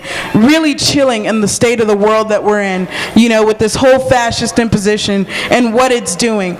The war on Islam and anybody who's a Muslim in this country, democratic rights being shredded and protections being completely annihilated, whether it's Blue Lives Matter bills or economic terrorism for standing in a highway and protest. My question is, one, to the audience and to everybody on the stage, literally everybody in this room and beyond the room and on the airwaves, is will you be in the streets these 10 nodal point days, the 22nd through May 1st, against the atrocities of what Trump is doing? And my second part of my question is mainly to you, because you do have a stance in this, is that, a lot of people are coming under attack for actually being out in the streets, whether it's leaders of the Women's March or the Stonewall 4 who are part of Refuse Fascism, or just students who are calling out these fascists on their campuses. Will you actually have their backs with the rest of the communities and stand up with them? Thank you. My name is Demetrius Mills. I'm a community activist. I kind of represent a lot of different neighborhoods. My thing is that, do we understand that over the last 10 years the Republicans have been putting this effort in place, and that it's not Donald Trump? I think it's Trump's daughter, his son-in-law, and all of the other cronies that he have put up to be the secretary of this, the secretary of that, because Donald Trump does not think that well. So what happens is that the department leaders are the ones that are really making the rules. So I would like to say Congress and the Senate needs to not just think about Donald Trump, but think about all those assistants that he's got in there that's really running the country. And then one last thing. In order to buy a house, you have to show your tax returns.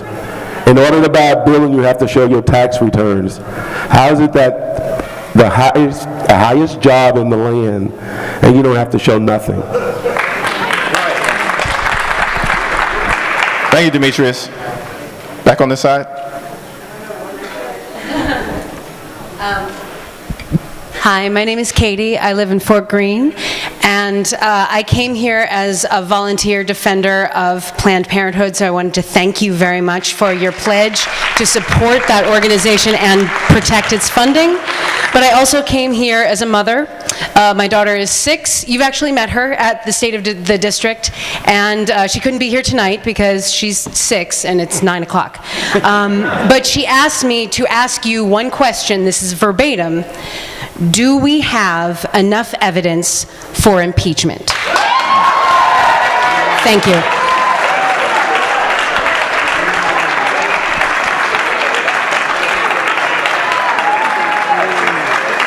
Thank you, and thank her for that question. Okay, the fourth one, and then we'll tackle all four.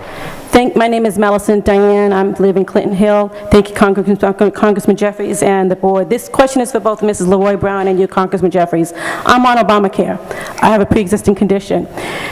With respect to this repeal and replace, a year, 6 months, 2 years, 3 years, if it does get, God forbid, turned, is New York City going to be safe and okay? Should we have to be concerned?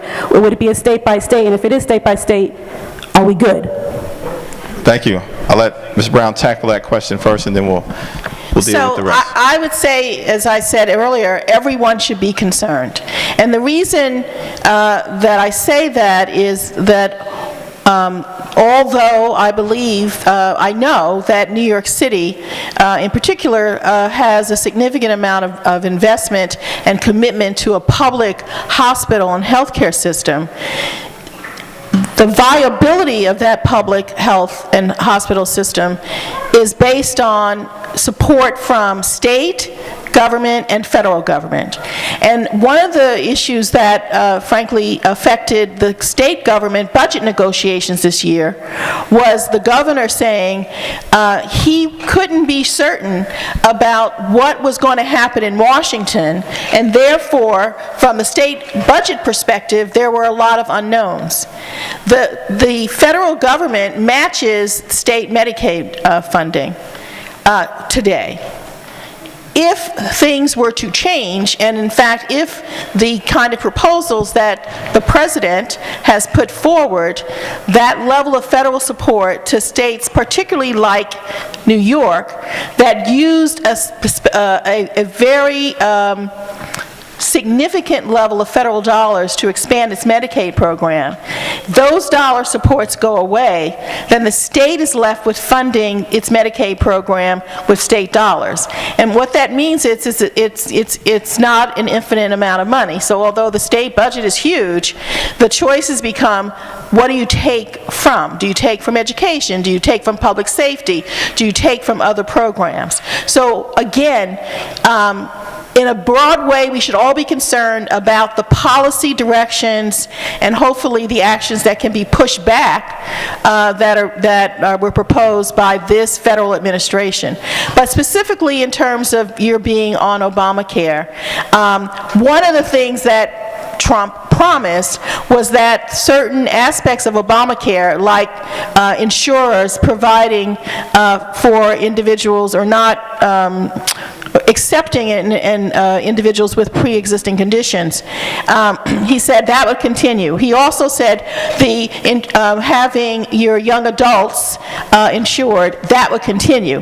But on the other hand, most recently, and as it relates to, and you can help me here, but what I understand is most recently, as it relates to getting the issues around the budget supported, he's also been putting things out to the insurers and also getting the insurance companies to support his directions in terms of health care.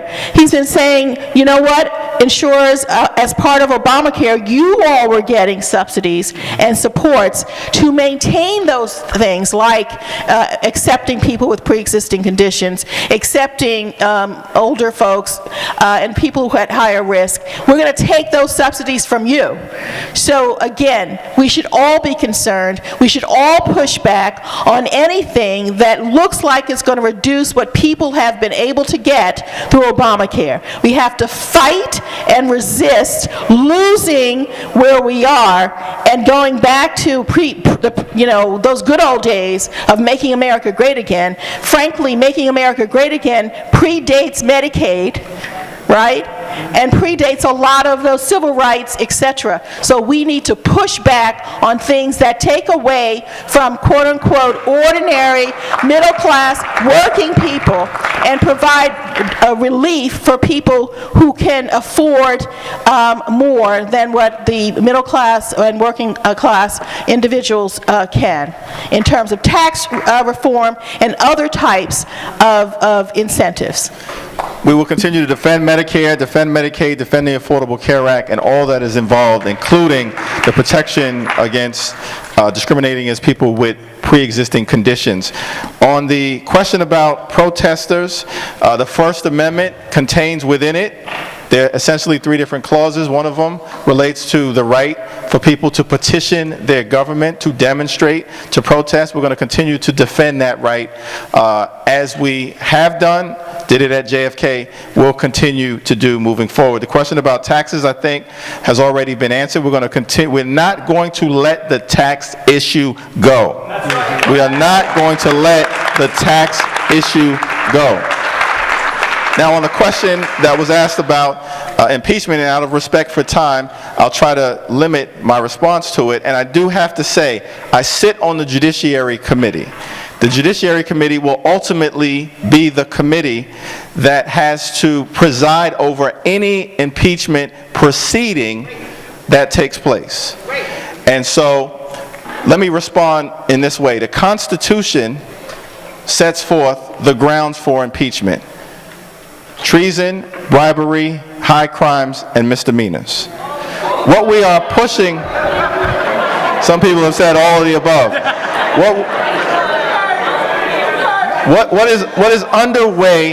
What is underway right now, in part, is not just a national security investigation, but a criminal investigation as confirmed by Comey to determine whether there was collusion between Russian operatives of Vladimir Putin and Donald Trump and his campaign.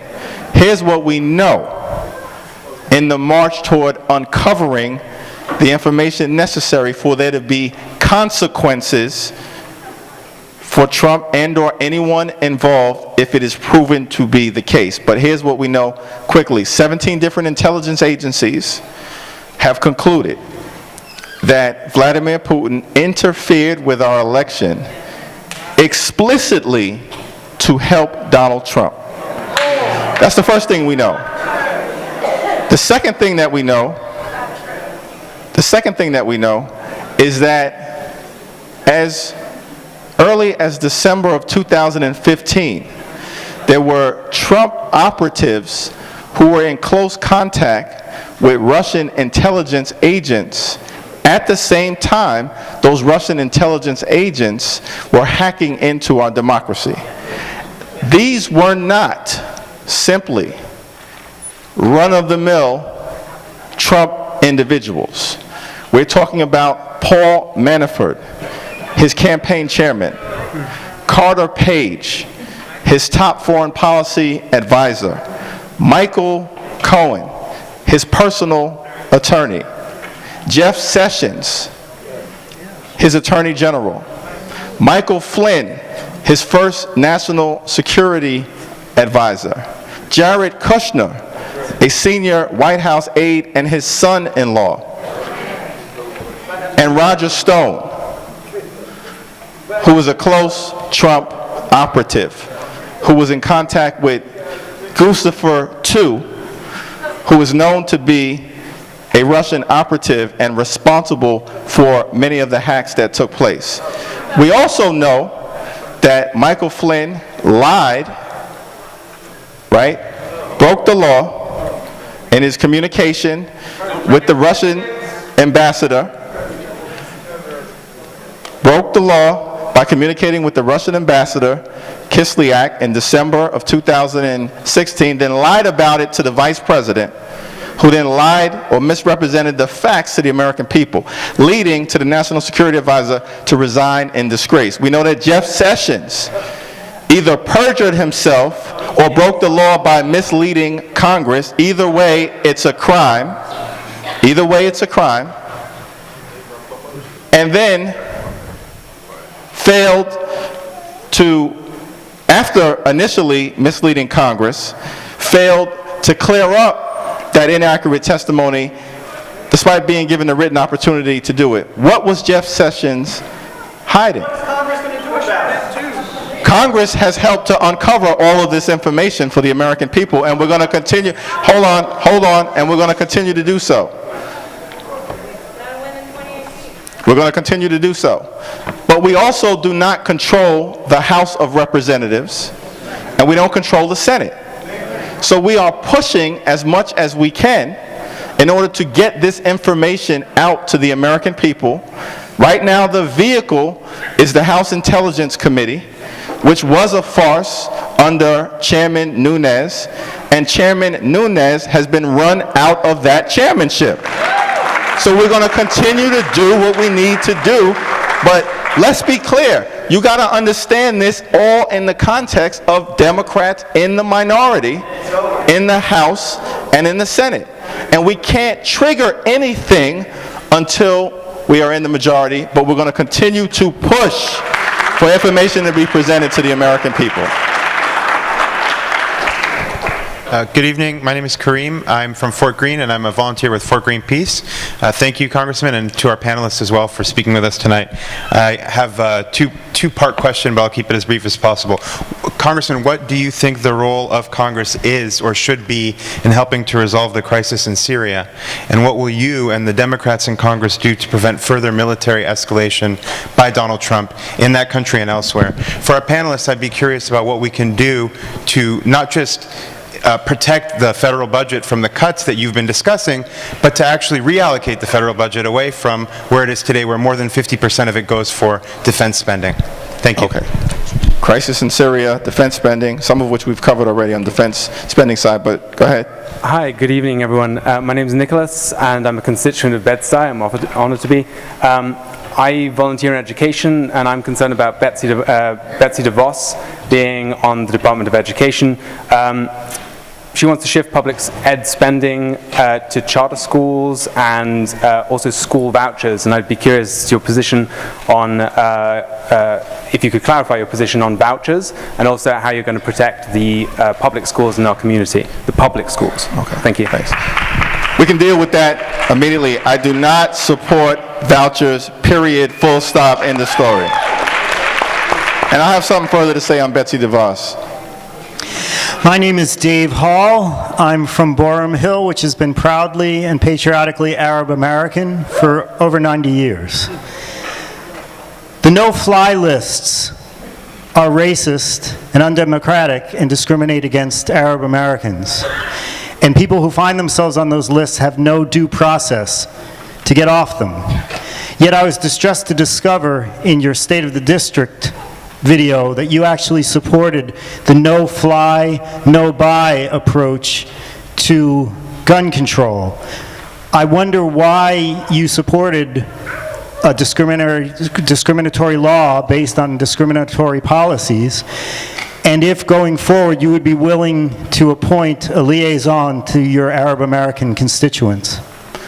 Well, certainly the answer to the last question is yes, and I work closely with many leaders in the Bangladeshi American community who obviously aren't Arab American but fall within the Muslim community and are have a very vibrant community in both the Ozone Park portion of the district that I represent in Queens, as well as the City Line and other parts of East New York.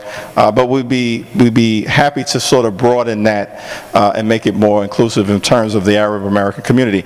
On the no-fly, no-buy, that was a House Democratic position. Now, we recognize that there are issues with the no-fly list generally, and we need to work to resolve those issues. What no-fly, no-buy was about was in the context, for instance, of the mass shooting in Orlando, the mass shootings that we've seen occur all across this nation, and the absence of any Republican action to deal with the gun violence epidemic that we confront in America.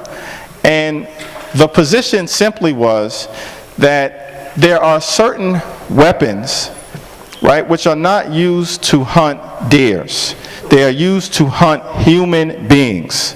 Assault weapons and rifles, AK-47s, AR-18s, and others, right? And if you are suspected, now mind you, this was under the Obama administration, right, which had a better approach to civil liberties. The Obama Justice Department, that's not a position that we've taken under this administration. But if you were suspected of potentially being a terrorist and you were on the no-fly list, you should not be able to easily walk into a gun store in America and purchase a weapon of mass destruction. That was the position. We're going to evaluate that in the context of this current administration, and I understand your concerns and appreciate them and look forward to continuing to work through them. Let's get to a few more questions so we can, I'm being signaled we got at most 5 minutes. So we may not be able to get through every question, but we're going to try to get to as many as we can. So let's put them on the table. Congressman Jefferies, I'm relatively new to Bed-Stuy. I've been on Putnam and Patchen for 10 years now, but I love the community. I'm proud to be part of the community.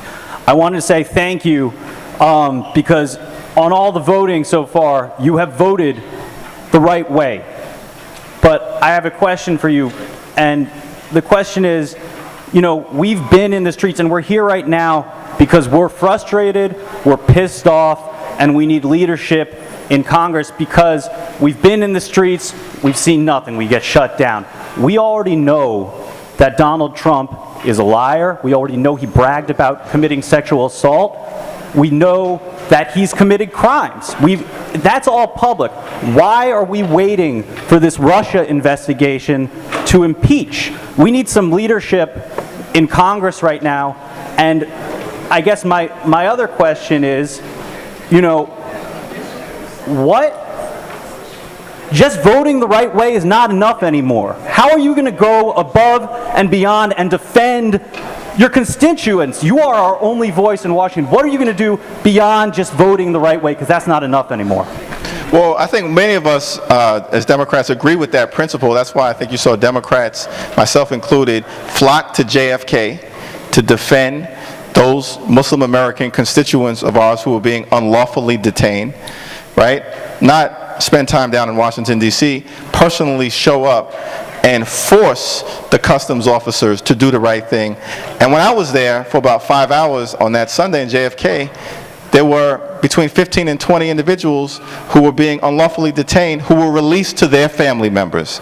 That's activism. That's what we'll continue to do. I agree that more is required of all of us. It's required of all of us. And you know, on the question of how to move forward, we don't control the House, we don't control the Senate, we don't control the White House.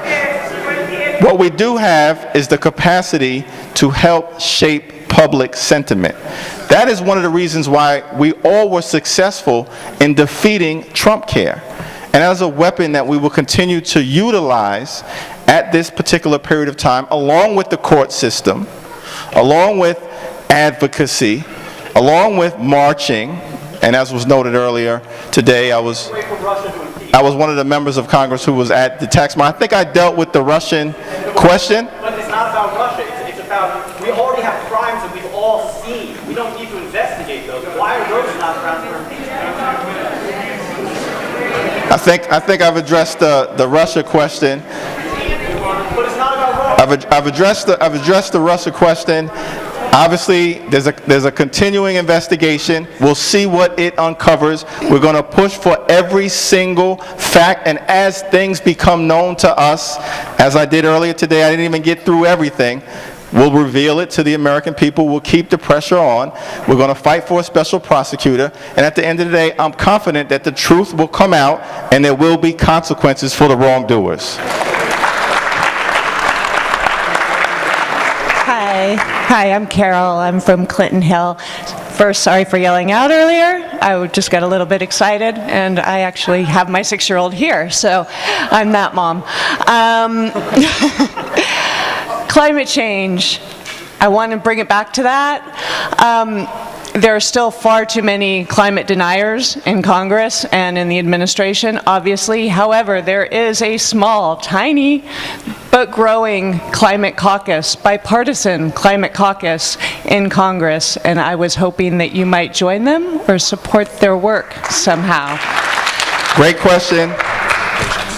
When I get back to Washington, I will be the newest member of the climate caucus in the House of Representatives.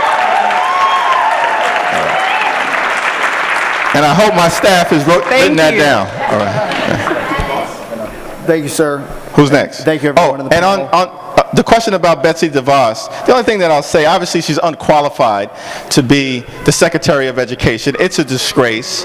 And, you know, we've got to figure out, I wasn't in the Senate to be able to vote on her confirmation. Obviously, I would have voted against it. I'm actually tempted to show up at the Department of Education building and effectuate a citizen's arrest and charge her with the crime of impersonating an educator. Next question. All right. Thank you, everyone, for coming. It's amazing to live in a community which is heavily democratic and proudly progressive. But it's also really disenchanting when you see bigotry winning elections and driving policy across the country. What can we do as citizens living in a progressive voting district to make a difference in resisting Trump? Well, it's a great question. One, I think your presence here today, showing up and being involved in the different organizational efforts that are moving forward. These are 5 great individuals, institutions, and organizations, and you can support their efforts that are underway in a variety of different capacities to help resist the Trump agenda. We'll also be working on a few other things in partnership with Congresswoman Yvette Clarke, Congresswoman Nydia Velasquez, Congressman Jerry Nadler, and we'll be able to roll out those advocacy efforts down the road with greater detail. But this is the beginning of continued and sustained community engagement. By no way is it the end. Until the resistance movement is ultimately successful in what we want to accomplish, we all are going to stay on the case. May I just add that you can join nocutscoalition.org and be part of the movement to fight against HUD cuts for housing. I can take 2 more questions, and then I'm afraid that because of time constraints that we've got with the building and the Department of Education building, we're going to take 1 question here, we're going to take 1 question there. I think a few of us may have the capacity to talk as we filter out and address any questions that were unanswered, but in the interest and out of respect for the principals, the custodians of this building, Department of Education, we've already gone beyond our time. I appreciate them allowing us to go beyond our time, but we've got to, let's give them a round of applause, but we've got to close it down, so we've got two more questions.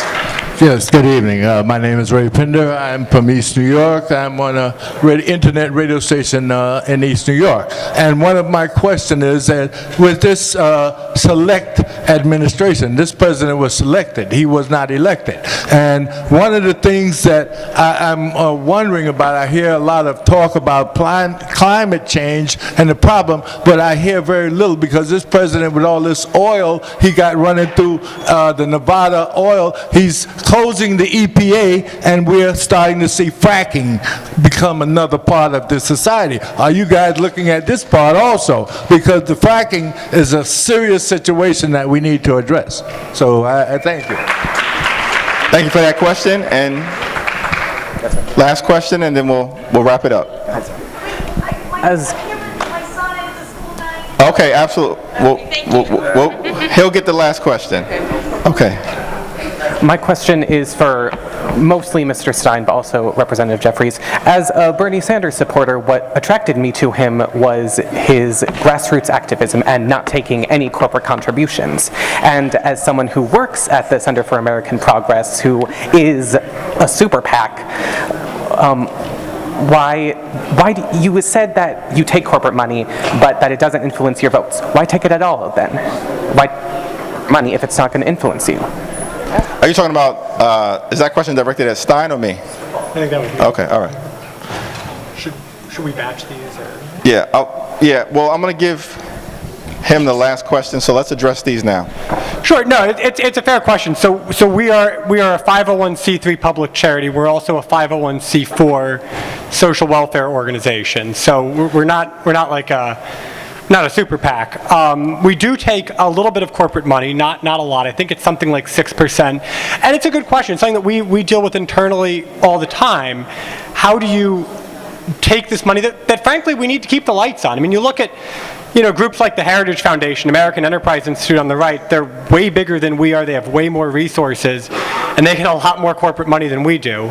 And we do our best to keep the lights on with that. We talk about that all the time, and I think it's the same as what the Congressman said with donors.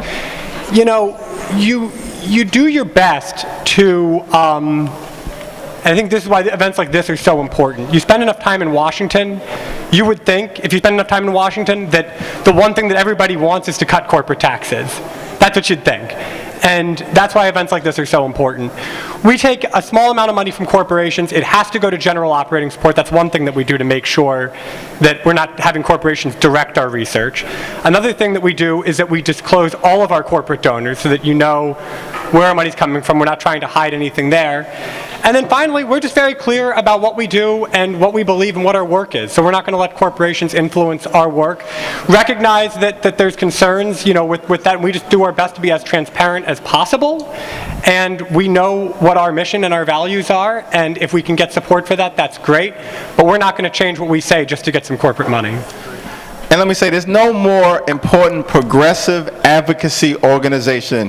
The right has the Heritage Foundation. The left has the Center for American Progress. And they are a tremendous resource for us as members of Congress, for the progressive left, in pushing back against the resistance. In terms of the question about fundraising, I think I largely answered it, but I will just say, the majority of my contributions are from individual donors across the city and beyond. And there are also industries that I've drawn the line in the sand on. Different members of Congress have different lines. But I don't take money from big tobacco. I don't take money from big oil. I don't take money from the check cashing industry, from the payday lenders, from the private prison industry, from Walmart. I can go on and on. Those clearly bad actors. I would vote against them anyway. But those individuals, I don't even want their money. Now, obviously, we just need to move to a system, right? Members of Congress have to raise over $1 million in order to be reelected in most districts. And so that requires members to have to raise money, not to unilaterally disarm and put yourself in a situation where you could be vulnerable to forces on the right and others who want to take us out. But ultimately, we obviously have to move to a system of public financing. I supported it in the legislature. I support the legislation that is currently pending in the House of Representatives right now. Most Democrats do. The Republicans are opposed to it. Obviously, we've got to move to a place where we have a better campaign finance system than the one that's in place right now. On fracking, to the extent that the votes that have come up on fracking, either in the Assembly or in Congress, have come up, I've always stood on the side of opposing fracking. I will continue to do so. Before we get this young man, I just want to thank the panelists for their presence here today, and for their patience, and for their advocacy, and for all that they have done and continue to. Please support these individuals and these organizations. And now we'll go to the final question of the evening. Hi, I'm Christian. I'm 10 years old. I came here with my mom so we could show our opinions. Okay. He's feeling a little shy. I'm going to keep this brief. My name is Sunny, and I'm with Moms Demand Action to prevent gun violence in America. And I want to thank you for being such a strong advocate. And what I'm most concerned about is national reciprocity laws. That means that in New York State, we would not be protected the way that we are currently if this law passes, which is on the NRA's. That's the top priority. I'm a physician, and I trained in New Orleans, and I grew up in a place where there was gun violence. We just went home for Mardi Gras, and 2 people got shot right around us. I don't want that to happen to New York. Every country, and it affects everything we do, every country with universal health care does not have to pay for the level of gun violence that we have to pay for, and a significant number of people who get shot have public health insurance coverage. And it affects people of color more. Every country has domestic violence, but our women are 16 times more likely to get killed because of guns. I want your commitment that you will help us fight the NRA crazy agenda, and that you will help us to fight against national reciprocity laws so that people don't show up in New York carrying guns because they live in states where even blind people can own guns. It's a great question. Thank you for your advocacy. Is it Christopher? I'm sorry? What's your son's name? Christian. Christian. Thank you, Christian, for your presence here today. In terms of, first of all, the national reciprocity laws being put forth by the NRA, I certainly oppose anything put forward by the NRA. You know, I was a pretty decent student. The one grade I am proud of that was a flunking grade is the F that the NRA gives me every year that I've been in Congress for opposing legislation that they support. We got 5% of the world's population in America, as you know, 50% of the world's guns, which means there are more than 300 million guns, it's estimated, circulating in America. Many of those fall into the hands of criminals or people who would do us harm. Many of them make their way up from the iron pipeline to deep South states that have lax laws into a state like New York. Pennsylvania, which is a neighboring state of New York, many of the guns from Pennsylvania, because they've got lax laws, make their way into the city of New York. In Chicago, most of the guns that are used to commit crimes come from the neighboring states of Wisconsin and Indiana. On the current situation, because Chicago, Illinois has got tough laws, but Wisconsin and Indiana don't. In South Central Los Angeles, things have gotten a lot better in South Central Los Angeles. We also know that most of the guns used to commit crimes there come from the neighboring state of Arizona, which is why we need a national solution. We need universal background checks. We need gun trafficking legislation and a whole host of other things that we'll continue to support. And the thing that I'll end on, one of the proudest moments I had as a member of Congress representing the people of the 8th Congressional District is when we went to the floor, taking John Lewis's lead, conducted a sit-in, and shut down the House of Representatives. And we will continue to move forward with that level of forceful advocacy until we are effective in resisting Donald Trump and his co-conspirators in the Republican Party on every single issue. Thanks for your presence. God bless you. God bless the United States of America.